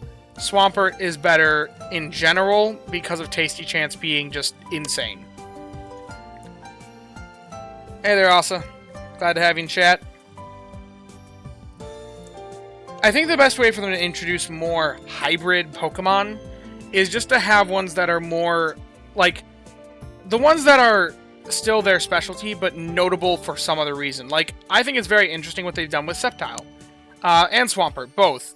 Sceptile being a skill specialist that likes berry finding skills, and Swampert being a berry specialist that we heavily consider the skill on, almost considering it like a dual specialty. We already have some dual specialists, and they kind of tried it earlier game with slacking, but it just flopped hard with slacking. But they've kind of started to implement it in ways that it actually works. Like the berry finder in disguise with Sceptile, and Swampert being very decent at berries, while also providing a ton of value with the skill. In 2 years of playing. Oh, still have yet to see a single Onyx. Yeah, Onyx is a difficult hunt. That's why I don't recommend hunting it. But if you want an Onyx, it's understandable. Let's see how the Pokemon are doing. Thank you, Cresselia, you brought me Ginger. But yes, don't look at this chart and think it means that's how good that Pokemon is for berries. It's more to show how much the Pokemon gains from berry finding S. In fact, don't even look at this chart, look at this chart, because it really isn't a good comparison for berry specialists, which is why I didn't post this anywhere, like as a post, like, here's an updated with berries, but I didn't want to do that, because I don't honestly like this chart that much. I think it's interesting to analyze for some things. I'm not posting it anywhere. I will start catching some. Onyx easy to find, just fake your sleep sessions. It's interesting how Dodrio makes top of multiple tier lists. I mean, Dodrio is fast. Like, it's very fast. It's got that going for it. It's also got a relatively low ingredient rate, I think, which makes it a little bit better for berries, technically speaking. The problem with Dodrio is very similar to the problem with Blaziken. Of, like, it's an alright Pokemon, but it's got a bum main skill that's like, it may as well just not have a main skill. So, that's one of the big problems with it. And also, it's competing with Feraligatr, which Dodrio is, you catch it at Greengrass, and then it's just not at. It's not at Cyan at all, where it has favorite berry. And the tip for early game players is go to Cyan to hunt Igglybuff. If you're doing that, you're going to be hunting Totodile at the same time. So unless you stumble into a good Doduo or Dodrio at Greengrass before you ever go to Cyan, you're just... By the time that you would want to use a Dodrio, you probably have lost your opportunity to catch a Dodrio, and you're probably, while you're at Cyan for ages, hunting Igglybuff and all the good stuff that spawns at Cyan, you've probably caught a decent Totodile.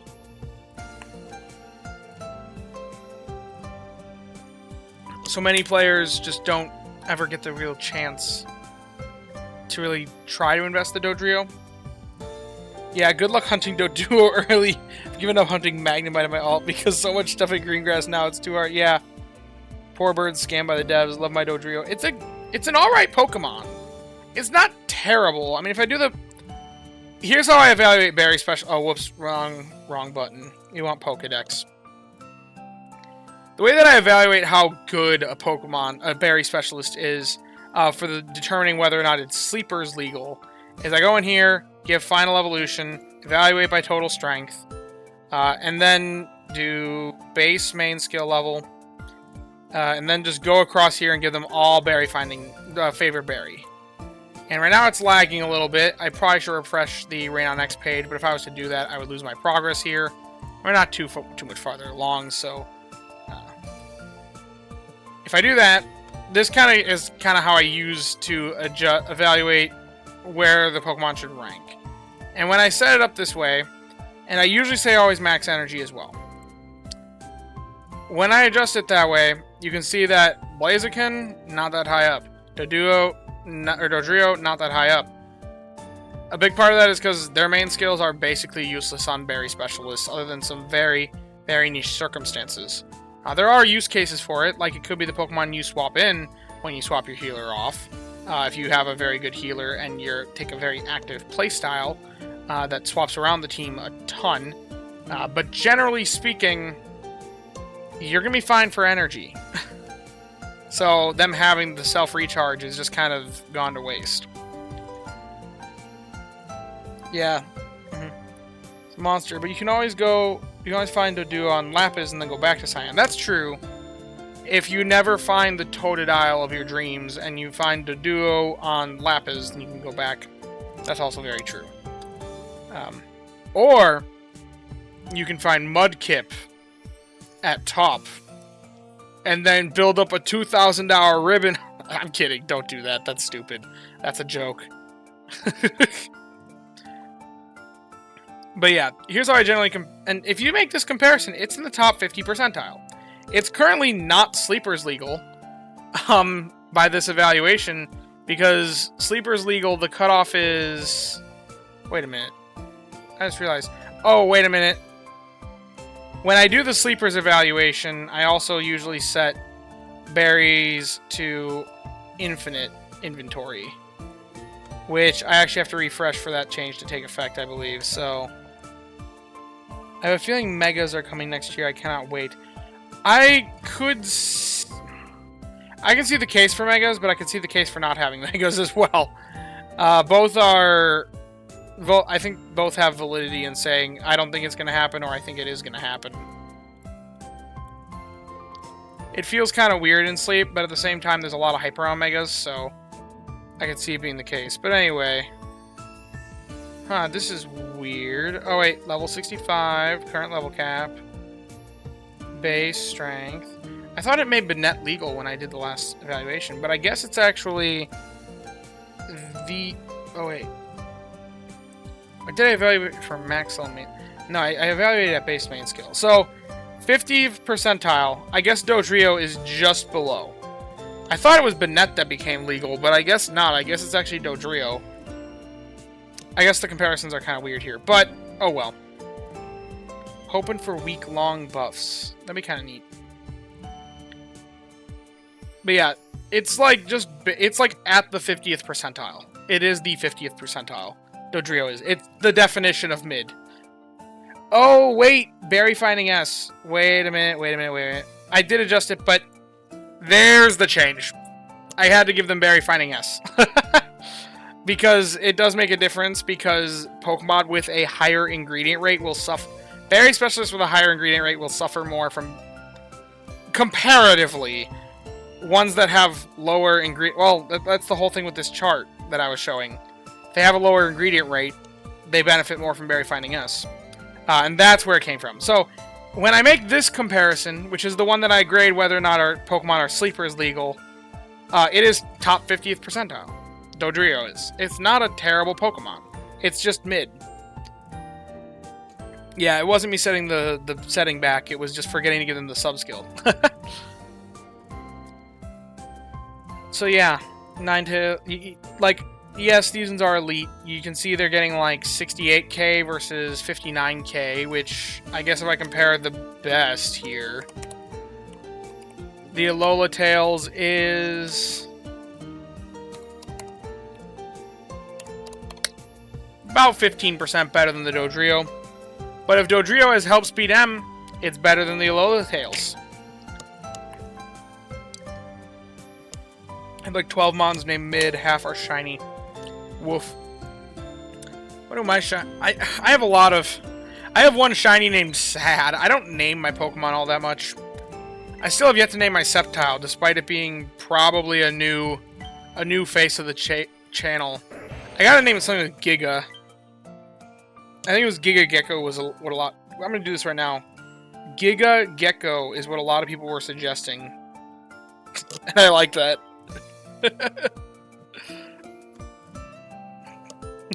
Because it's a gecko. Anyway, I'm calling it now. Sweet Scent will be added as a skill that will attract hungry Pokemon. That could be cool. Sweet Scent, I don't know what Pokemon have that, but... GGG, Giga Gecko. Try saying that 5 times fast. That could be difficult.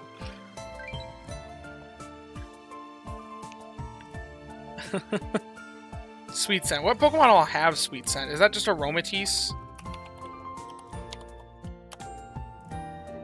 Oh, it's a move. Okay. Like has a percent, like Tasty Chance. That'd be kind of neat. Actually, a lot of Pokemon get sweet scent. Ursaluna. Ursaluna gets sweet scent, guys. Why do I find that funny? It's not even a grass type. What?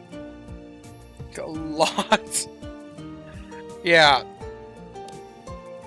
I use Oddish usually. Nice, nice. Tropius. Let's go. My banana boy. I want to see him added so badly. It attracts hordes of Pokemon to Gen 6. Ah, okay.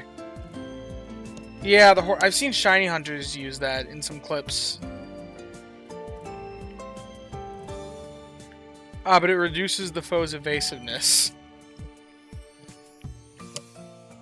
Guys, they're going to give Sweet Scent. They're going to add Ursaluna to the game, and it's going to have the new signature skill, Sweet Scent.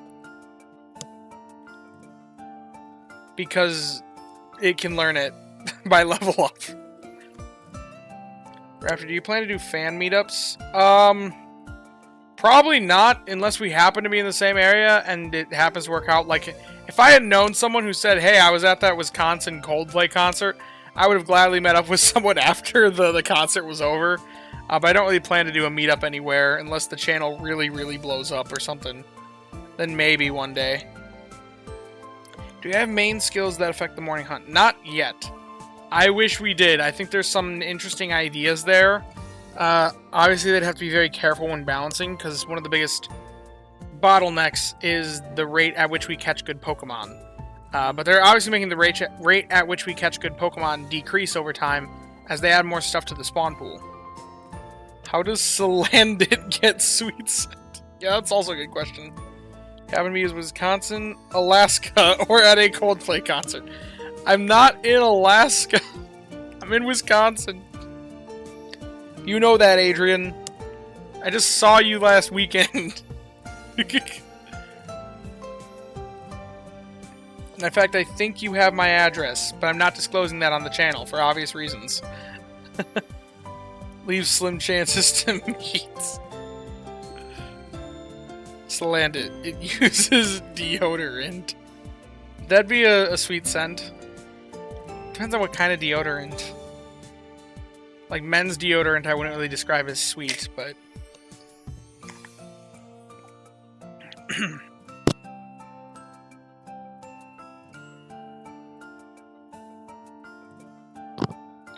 Wait, was the concert you went to the... No, it was not that one. I went to the very next one after that. Tell us if you ever come to France. Will do. I don't intend to be going to France anytime soon, but if I'm ever around, I'll let you know.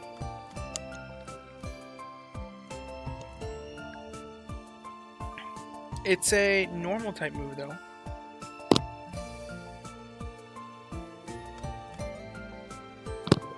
Man, just hacking up along here. And I don't want to blast out your guys' eardrums, so I'm muting. But no, the CEO meme, I went to the very next one after that. The meme that came from the one that I went to was Chris Martin wearing a cheese head. If you know anything about Wisconsin culture, or the Green Bay Packers, cheese heads are like a thing here.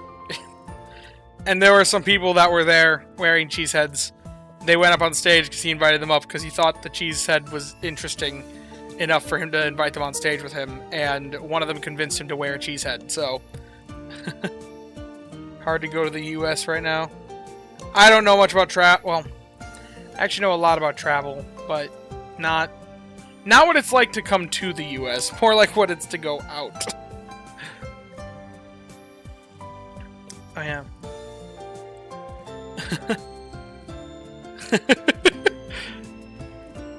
Yeah, that's funny to Adrian. He knows my line of work. But anyway. Yeah, if you happen to be stopping by through Wisconsin at all, central Wisconsin as a general area, I guess let me know. Ever. It's a very random part of the world to be in, though.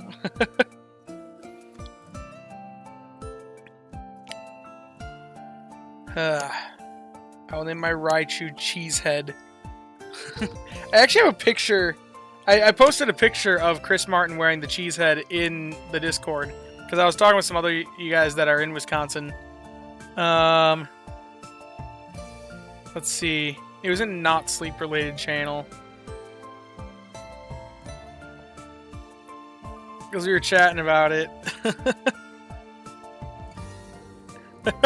Yeah, here's the picture that I took. I'm gonna need the coordinates. I came to do it in Wisconsin. We've got... You can have cheese. We have a lot of cheese here. That's like what we're known for. Yeah, but I took that picture. I took a couple pictures. Honestly, that night was a night to remember. It was... I listen to a lot of Coldplay music. I can't understate. They are my favorite band. I've been listening to them since like middle school, and they're like... My playlist is just nothing but Coldplay. So for them to be in my state to like a place that I could drive to easily and not have to make like a whole week-long trip out of it or something... That when I heard they were, I was like, my buddies told me that they were in town. I was like, book a ticket. I will be there. So Wisconsin tourism mainly has, yes, water parks. That is a thing. Like all the top water parks in Wisconsin. Yes, Wisconsin Dells is actually called the water park capital of the world, I believe. Let me see. Water park capital of the world is Wisconsin Dells, Wisconsin. Yes, so if you want water parks, that's kind of central Wisconsin. It's a little more southern. It's like middle south. It's a little bit south of where I'm at, but it's in Wisconsin. Wisconsin Dells. St. Croix State Park looks nice. I actually don't know what that is. Oh, yeah. Okay. Oh, that's way up in the north. Okay. Okay, northwestern Wisconsin. Noah's Ark Water Park is so good. I've been to the Great Wolf Lodge down there, the Kalahari. There are a lot of water parks in the Dells. That's all I know. You can do a duck tour. Those are cool too. It's blazing hot over there right now. I might need to stop by. Well, Wisconsin the weather lately's been kind of hot. I do like water parks. Just got back from Disney Universal and we did their water parks to break up the hot days. Nice. Oh, Mount Olympus. That's another good water park in the Dells. I've been to that one as well. That's probably one of the more famous ones. I will say, though, where I live in Wisconsin, there's a lot less to do. But the Dells is within I could make a day trip out of it, if need be. It's not that far. I won't give my exact location, but central Wisconsin. Honestly, though, if you dug through my brother, because my brother does a lot of YouTube, if you dug through my brother's videos, you could probably honestly figure out our exact location.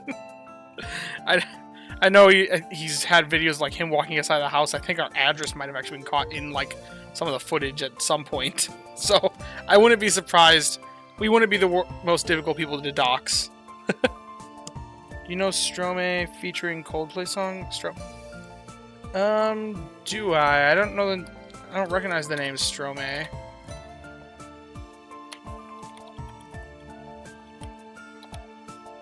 No, I do not. Oh, from Arcane.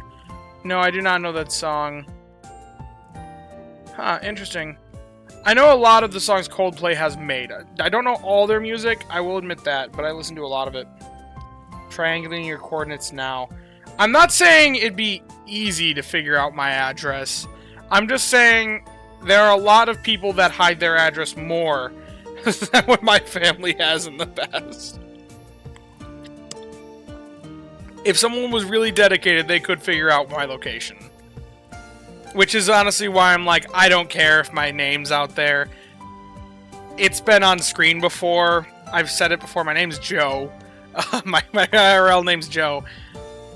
I don't care if people know that, because I know that I'd be... Like, if someone really wants to find me, they'll be able to find me. That's not a challenge, though. Don't take that as a challenge, please.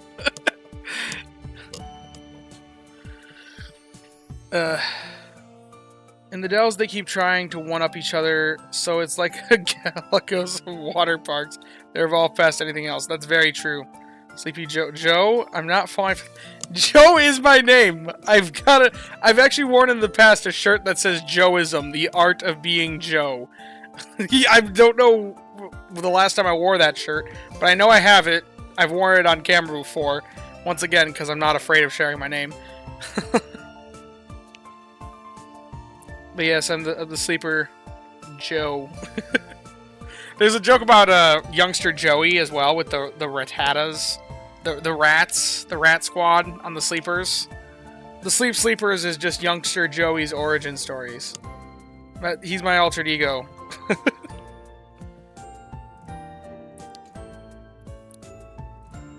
I'm taking it as a challenge. Well, Adrian, you know my location. That's easy for you.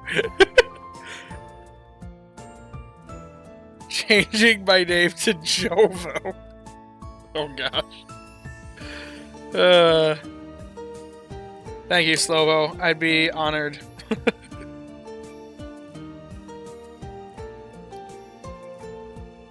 But yeah.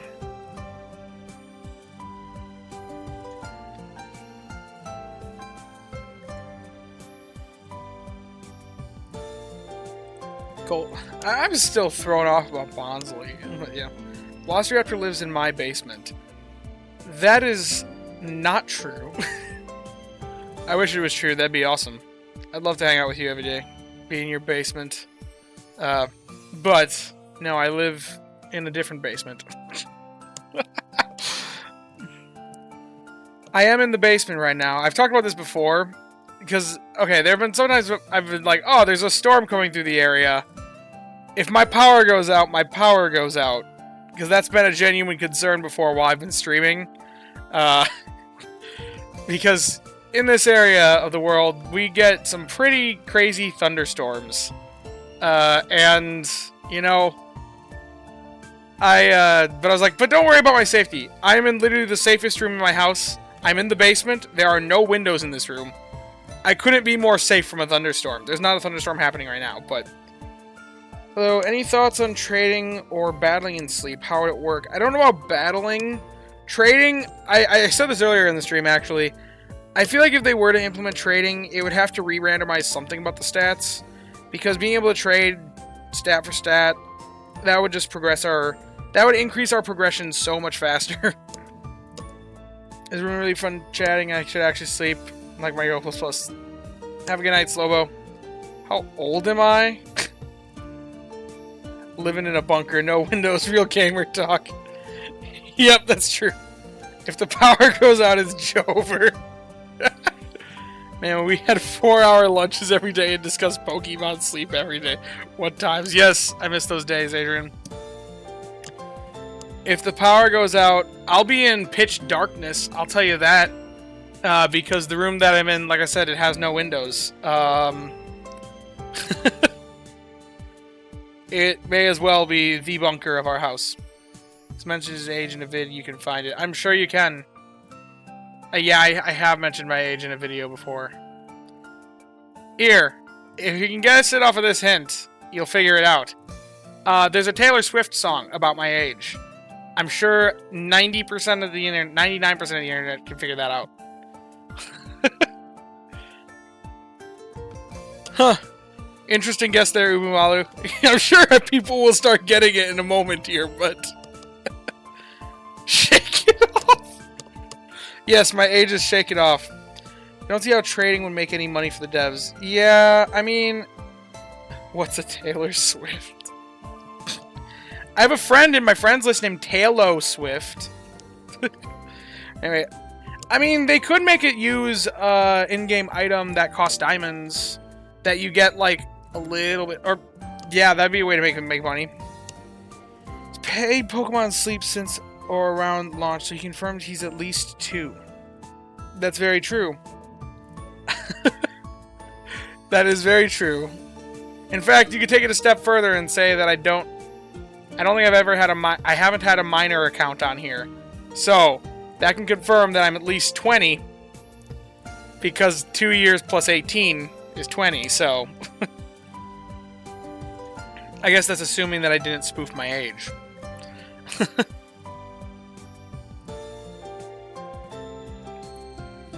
But yes. ChatGPT tells me for Taylor Swift's age song, that should be pretty easy to figure out if you know any Taylor Swift songs. Am I now on a list? 7:15. What?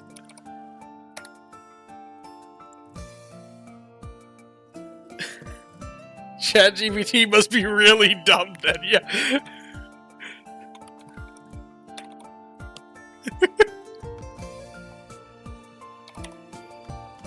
I want to see what ChatGPT says if I look that up. Stay logged out. Taylor Swift age song. Oh yeah, I guess it's 15. Never grow up. The one that's the answer, and then nothing new. At least that's what it saw for me. Okay. You finally got it. It took you a while. Yes, I'm 22 years old. As of today. Creepy GPT. Yeah, I think you can actually go a while back. You can actually figure out my birthday, because I talked about my birthday back when it happened. Because I mentioned the whole birthday shiny thing. Because there was a theory for a long time that there was a boost to shiny rates for your birthday. There's really no way of... It'd be really difficult to prove that. We don't know if that's actually a thing. But anyway, I got a... It's not my birthday right now. I will say that. I got a shiny on the... not the morning of my birthday, the day after my birthday. So from the sleep session on my birthday. So that's what's interesting. It's not my birthday. My birthday's not for another... 4 months and 20 days, I think. I think that far, if I'm right, if I'm adding that up right. 22 is nephew status, you're just a kid. Well, I have a niece. That's all I'm going to say about her. I have 2 nieces, actually, but that's all I'm going to say about them, because their privacy actually matters to me. Not my own. But I do have nibblings, if you didn't know, is the word for nieces and nephews that are gender neutral. I have 2 of them. But yes, I am also a nephew, because that's how relationships work. My parents have siblings. Wait. I'm a French boomer without social, so yeah, I'm out of the loop on a lot. I think I missed my birthday shiny this year because I put the plus to sleep after midnight. Whoops. It's not even a guaranteed thing. Oh, you thought it was a Miley Cyrus song. That explains why you didn't think of it.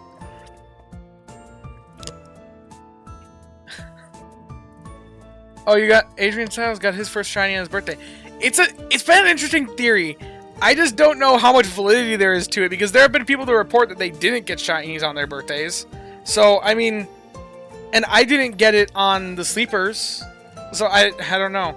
I got my one with my main account. I got one the night of my my birthday. But it was also during a shiny boosted event, because my birthday is so close to Christmas that it was during it was during the holiday event where they have a shiny boost. Will they ever expand general achievements? I hope so. I guess you went outside of Paris if you enjoyed it. Hoping I get a shiny towel on my birthday that week. I hope you mean Trico or something. I don't know. Helper's birthday is set to January 1st because resetting was a pain. Well, if on New Year's Day you get a shiny on there, that would also... I think New Year's event is a shiny boost as well, so... Oh, Toxel, that's what you're saying. We need Dialga. Dialga would be cool. I don't know how it would work in Sleep because it's got the size problem. The general size problem of some legendaries is a thing. And I don't know if we'll ever actually see them in the game because I don't know how they would add them. I really, personally, am a huge fan of Iben Brown's idea of having it so that, like, they like poke their head in. And you like tap their head to collect their berries. But like you can change the angle to look at them on the side screen or something. Oh, that's right. Yeah, you won't be playing on New Year's since you'll be living that day entirely. Whoops. Rip. Gotta love jet lag. I was hoping for Mew and Mewtwo, potentially. Wailord. That's another Pokemon that would have the size problem. And Eternatus. Flying halfway across the world and missing New Year's. Woof. Where is Iben Brown? He is probably sleeping or taking care of his kids. The man's a dad, so... I'm just a single guy. So, I have a lot more time on my hands. Dialga and Palkia would be cool legendaries for expert mode of the last two islands. OGPP for Dialga. Amber Canyon for Palkia. Yeah, that'd be interesting. And then they could have, oh, but then that would interestingly overlap if they were to do Giratina as well. And then if they wanted to add Arceus, or Arceus as a mythical, normal type. That could be at all islands, honestly. But could you imagine sleeping next to the Pokemon creator of the universe? What about Pokemon like Gyarados or Lapras? That'd be cool. I could see them being introduced at the beach. I could imagine waking up... I said that I couldn't see too many fish being added to the game. I could see Magikarp being added as a Cyan exclusive. Because it'd just be flopping on the beach. Giratina on both Old Gold Power Plant and Amber Canyon. I mean, it could be... They could have them all at all of them. At either of them. I mean, Cresselia's at a lot of... Why is Cresselia at Snowdrop? Can someone explain that to me? That's one of... Why is Cresselia... Why is it at Snowdrop? That's one that doesn't make much sense to me. Is it just to make Snowdrop a little bit better? Because it does not make much sense to me that Cresselia... Other than maybe, like, Darkrai is at Snowdrop. But wouldn't Cresselia want to avoid Darkrai, theoretically? Snowdrop needs everything it can get, I guess. Because nothing else is. That's true! There are no other legend... It is the only legendary that can spawn at Snowdrop. And I guess they... Aside from Darkrai, was mythical, but that's weird. Because Snowdrop is still in search of a reason to exist.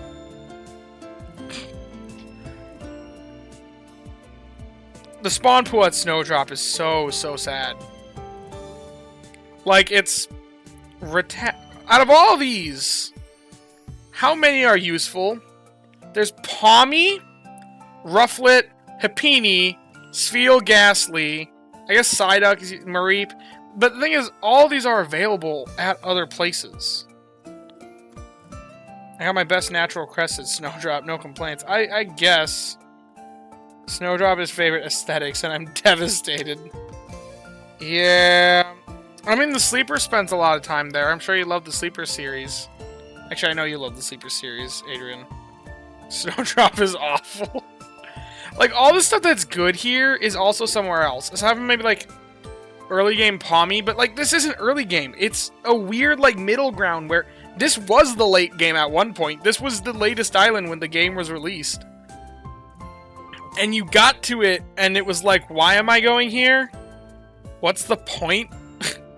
Nothing here matters. It's gotten better. There's Weavile.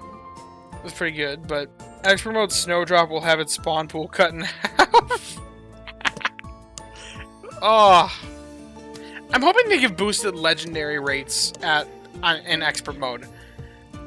Because right now, I don't know. It's interesting to see that they're cutting so many things in the spawn pool, though. So many of the more common spawns.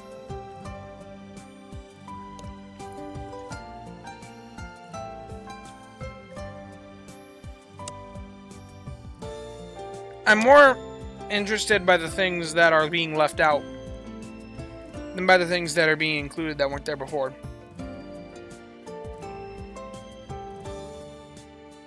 I like the previous conversations had in streams about split typing evolution, the Pokemon like Flapple or Tiger. Well, that was also brought up in this one too, Brandon. Earlier. It was talking about Flapple because I was just doing a random Pokemon Pokedex thing. And we actually got to Flapple, or Applin. I discussed that a little bit. And how Hydrapple better be a skills mod if they do that. so many reasons. But yeah, Igglybuff, they... Like, why did Wynaut and Riolu deserve to be ousted? But not... Why did Gulpin deserve to be ousted? Why Psyduck, Slowpoke, and Togepi? Why are none of these worthy, but Bonsly is? What is it about Bonsly?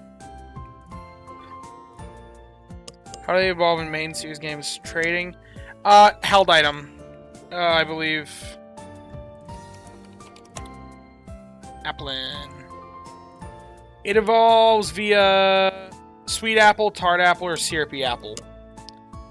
It's held item. Is it while trading?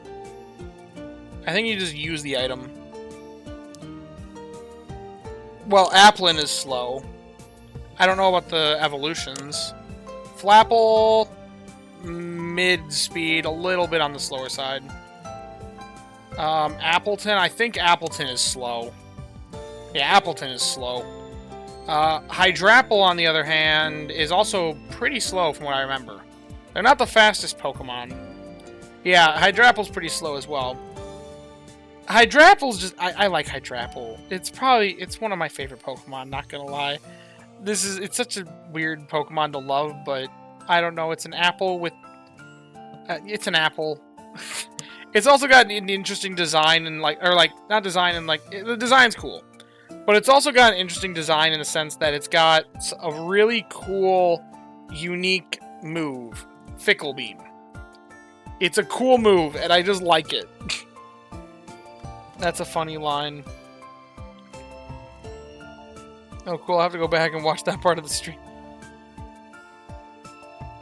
So it used to be bragging rights place. Get it? It's slow. That's a funny line. I really like it's shiny. The Applin line is... Yeah. I don't know what it's... Wait. Where do you see it's shiny on this website? I don't even know. I'm sure it's somewhere. Oh, wait. You don't see all Hydrapple sprites. Oh, yeah. It's the golden apple. It's like a caramel apple instead of a candy apple. Yeah, no. Hydrapple shiny is awesome. But yeah, I'd be catching so many Applins. If it evolves into 3 different specialties, then I'm gonna be catching so many of them because that's so much flexibility. You can get. Then the only bad spread would be one that's trying to be a jack of all trades, master of none, or one that's got like ingredient fighting M, ingredient fighting S, or not ingredient fighting. Inventory up L, inventory up M, inventory up S, sleep XP bonus. No. We'll say skill level up M, sleep XP bonus at 100. And then like a timid nature. That'd be a bad skill set for any specialty. No specialty would like that. The Applin line is so simple. I love it. Apple ingredient with different berries. Yeah. The thing is, they're all grass dragon. So like, they could make them... I feel like they'd all just be grass. Maybe you could make it be dragon for Hydrapple.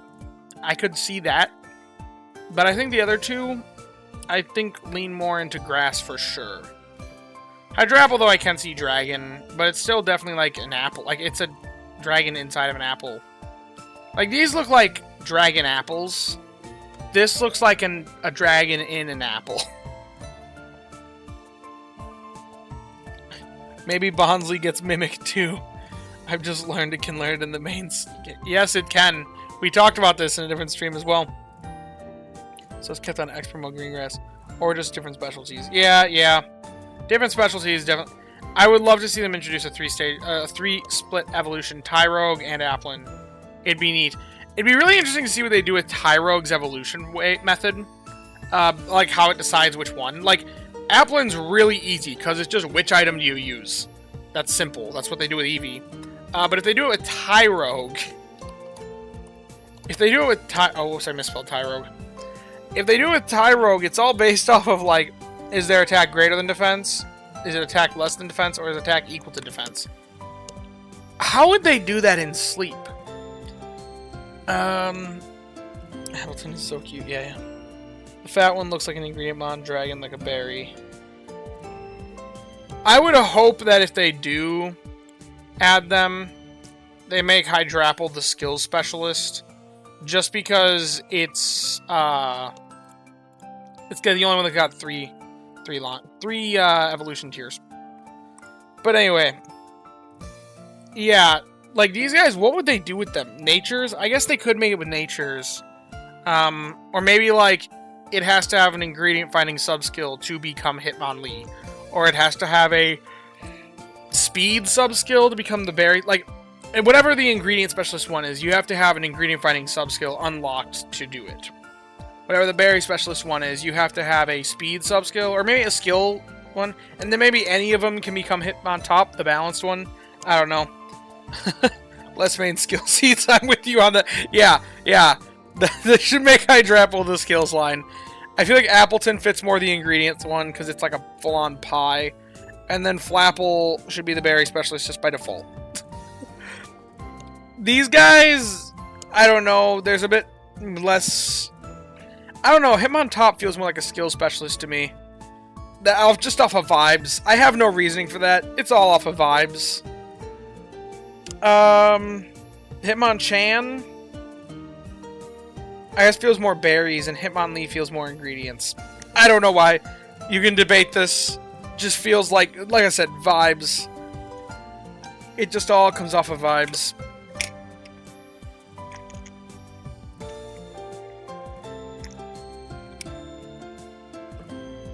Greetings from Miami. Yo, I went through a cleanup your last live. Well, thanks for all the info and input. No problem, Escobiloa? How that's pronounced. It's always fun to go through stuff. I'm always glad to have the stream. It's weird to see a Raichu with the pointy tail. My two best Raichus are female, so it's weird to see a male one being run on my team. Today's been a very interesting day for healing. In fact, that it hasn't been the best. Oh, that's a Pokemon that I just swapped on. But, like, Swalot's at 90%. That dude I swapped on later in the day, but, like...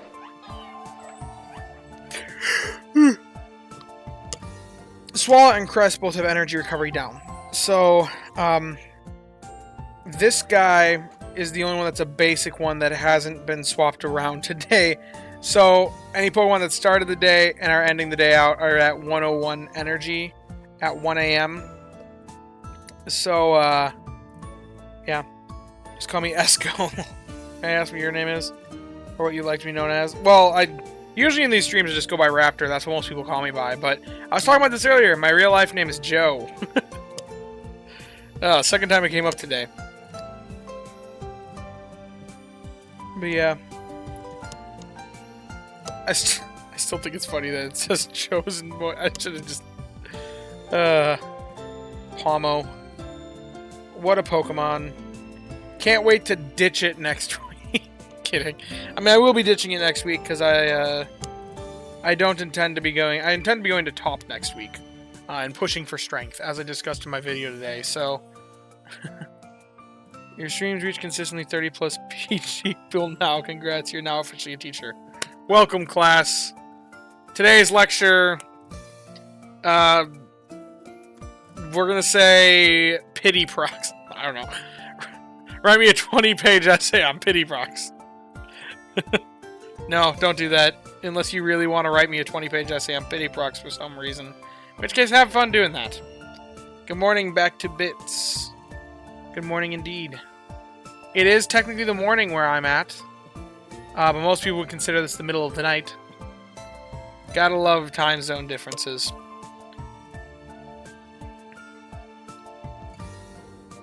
I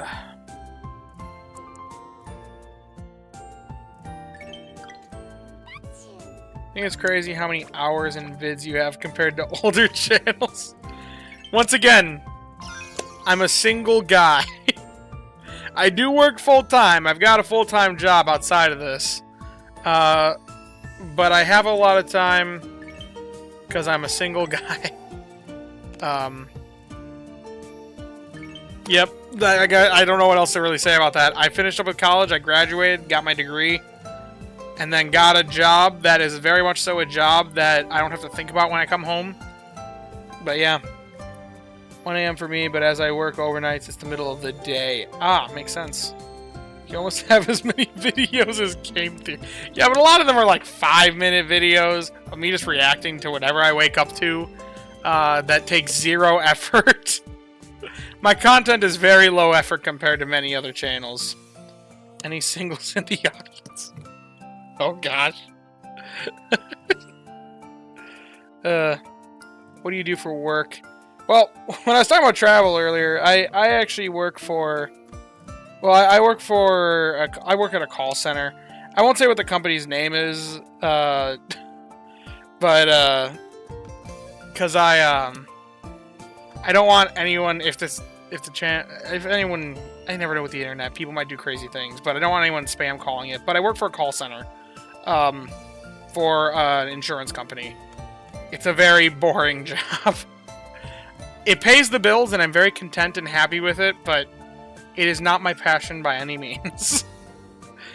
It does a very good job of paying the bills, though. And that's about all it does. But, you know, I make by. This is my hobby, though.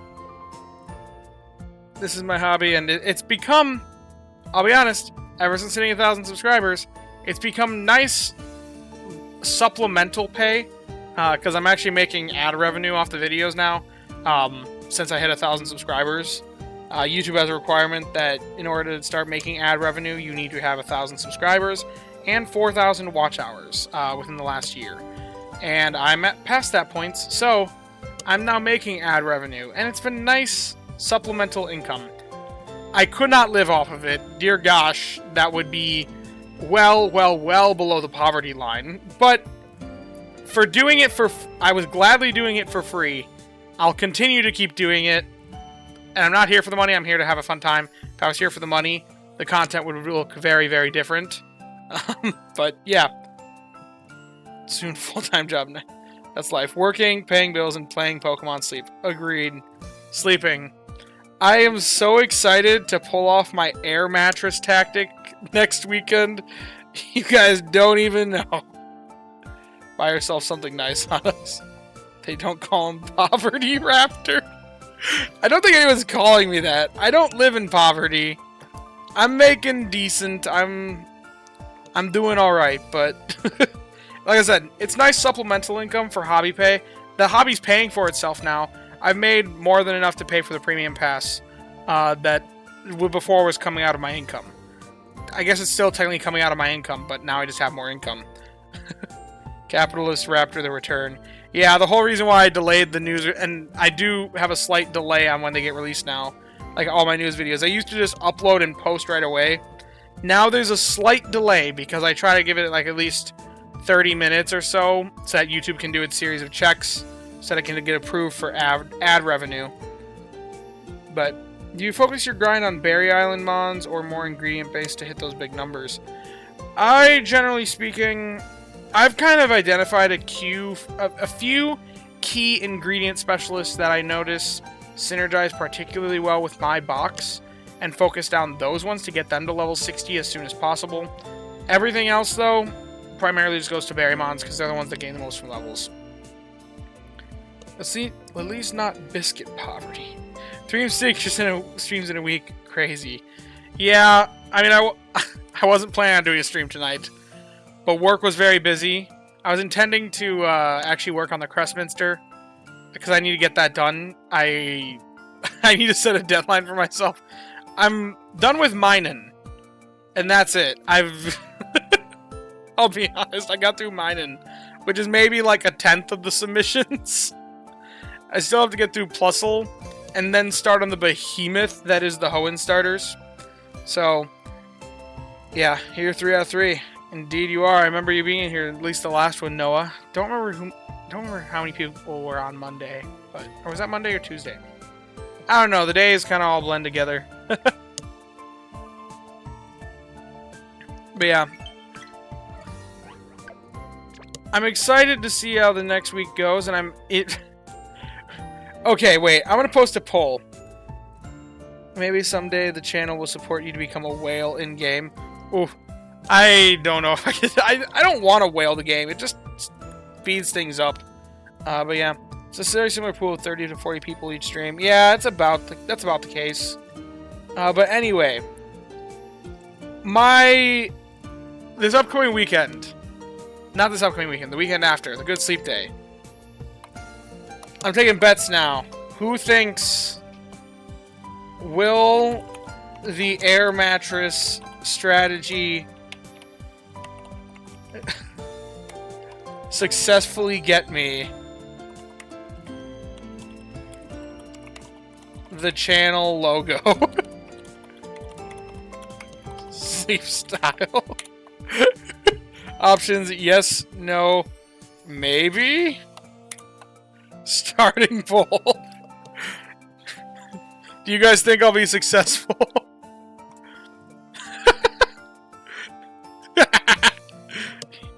You guys have so much confidence. Gonna try and hit an 18 on green grass during the skill event. I mean, Master 18 with a skill boost, it depends on where you're at in the game. That shouldn't be too difficult. If I got lucky with the sleepers, I could do it. But it would require that I'd have to put in a lot of investment. And that's with the sleepers account, so hope you get both. Honestly, okay, there's pretty solid odds for Entei. It's something very interesting, even if I fail Entei first one. With the incense. Theoretically, it's possible the other 2 nights. But snoozing... The thing is, we'd have to get snoozing, and I'm trying to force dozing for Tyranitar, so... It looks like 64% of you are saying yes, 27% saying maybe, and 9% saying no of the 11 voters. That basically just means one person said no. It's not gonna work. I mean, what are the actual odds? I wonder. There are pseudo ways to figure out here. Others. This is under sleep research. Appearance maximum. Right, no. Sleep style sniper. We are sniping 3-star Tyranitar on dozing sleep.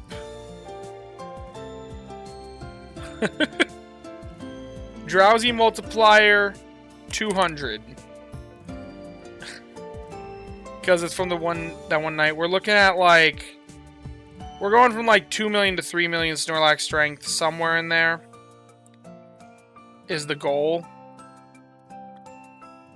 Let's calculate this out. I got 3-star T-Tar without aiming for it. It's definitely possible. Yeah.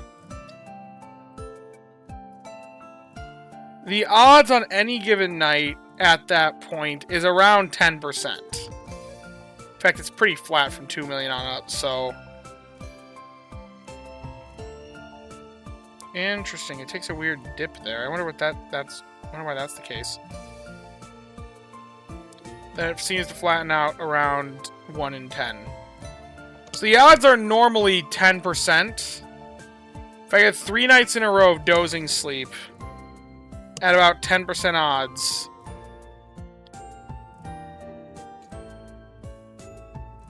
Yeah, about 10% odds. That's 0.9 times 0.9 times 0.9. That's 0.729 for the odds of not getting it at all. That's a 20... It's basically 1 in 4 odds. Basically 1 in 4 odds. 1 in... It's 0.271, roughly. But that's also not accounting for the sleep style boost.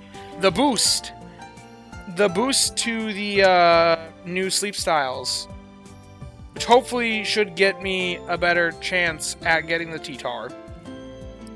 YouTuber luck. Yeah. It looks like it... Okay, we'll actually take this more. We'll make it 10.3.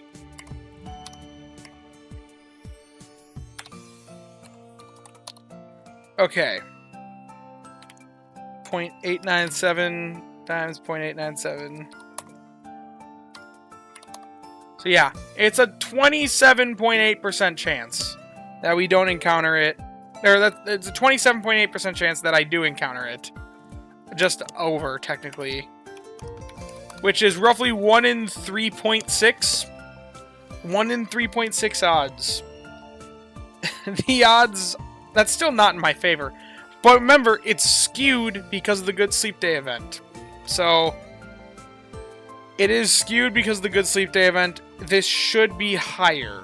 And how many not unlocked sleep styles do I have at that point? Let's see. I'm really hoping for the 3-star T-Tar, though. I feel like I need to have it. It is the channel image. Like... Okay, if I go up to that point... At that point, I'm missing... For dozing sleep, 12 sleep styles. Oh, that means there's 12 sleep styles that could be boosted for that. That actually is quite a few sleep styles that it could be. Well, what are the 12 that it's competing with, I wonder? Probably other T-Tars, if we're honest. I don't have very many T-Tar styles. Actually, wait, no, I have the 1 and 2. Dozing type. Is competing with Paldean Wooper. Hopefully I get Paldean Wooper earlier in the week. Because I just haven't spent a lot of time at top, and 1-star Paldean Wooper hopefully will show up sooner. Because if Paldean Wooper shows up sooner in the week, then that actually gives me higher odds that I succeed later in the week, because that's 1 less spawn. And 4-star Paldean Wooper, that could happen. A 4-star Houndoom, that's one that could actually compete for the Drowsy Power. 3-star Houndoom, the Houndoom styles are a risk. Clodsire as well. I just need to get dozing earlier in the week to eat up some of these other sleep styles. That's what I'm coming to the conclusion of. Then 4-star... 3-star Umbreon. I'm gonna get 3-star Umbreon that week, guys. Just you wait. That's what I'm gonna get out of this. Not the 3-star T-Tar. I'll end up getting the 3-star Umbreon from it, probably. Because that's also got some chances. And that would eat up a lot of drowsy power. I don't know how much exactly, but... Umbreon. How much drowsy power do you devour? For a 3-star? 59 million. Divided by 100, that's 590,000 sleep scores worth. But I guess with it being doubled, that's only half that, so... not actually that much. That's not bad. I guess I still would have quite a bit of sleep points left for that. Where does 4-star Umbreon... I have the 4-star Umbreon style? Man, it's interesting looking through these things, but most of the styles that I'm missing are Paldean Wooper and Clodsire. And hopefully I can just encounter them earlier in the week. Because those shouldn't be that difficult. I should be able to get those like night 1. Gonna get 3-star Sableye. Oh yeah, that's not unlocked either. That one will also be boosted. Maybe I just need to use the air mattress on like night 2. Just to try and get some of these other styles out of the way. Get dozing that night. No, that's not the play. It's definitely better to try and make my sleep be normal. And then make it just absurd on those 3 days. Guaranteed dozing. For Saturday into Sunday. No, Friday into Saturday. Saturday into Sunday. Sunday into Monday. For the highest odds. To get that 1 in 3.6 chance of getting the 3-star Tyranitar. I put phone on top of something that naturally vibrates if I want dozing. I mean, that can work. You can also set... If you get all the competing sleep styles, but the one that you want, you've got to throw out this mattress. It's a nice air mattress, though. I wouldn't want to throw it out. Even if it's got the... Even if it failed me to get the T-Tar.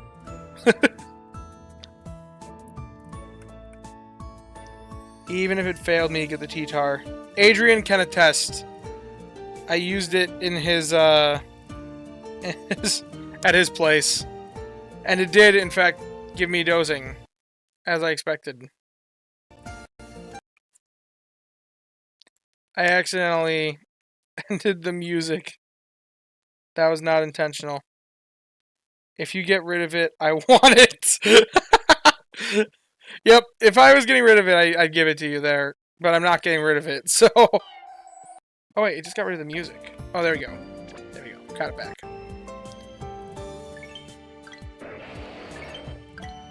But anyway, it looks like chat is chilling out a little bit. I'm starting to get a little tired. I would like to get some sleep. Actually, join the Go++ in that endeavor, because I'm starting to get a little bit tired. But this little guy, hopefully, we'll be seeing him more throughout this week, coming here soon. So, if you have enjoyed the stream, remember to leave a like and subscribe. I'm sure lots of you already subscribed already, because otherwise, how else did you find the stream? But if not, be sure to leave that subscribe. Be sure to leave a like. It has been appreciated. I've been enjoying the stream with y'all. Have all a good night, everybody, and a good morning to those that are awakening now on the other side of the world from where I'm at. But